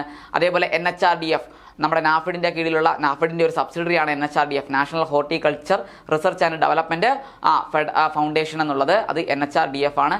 അപ്പോൾ അത് രജിസ്റ്റർ ചെയ്തേക്കുന്നതും സൊസൈറ്റീസ് രജിസ്ട്രേഷൻ ആക്ട് 1860 പ്രകാരമാണ്. അപ്പം ബേർഡും രജിസ്റ്റർ ചെയ്തേക്കുന്നത് സൊസൈറ്റീസ് രജിസ്ട്രേഷൻ ആക്ട് 1860 പ്രകാരമാണ്.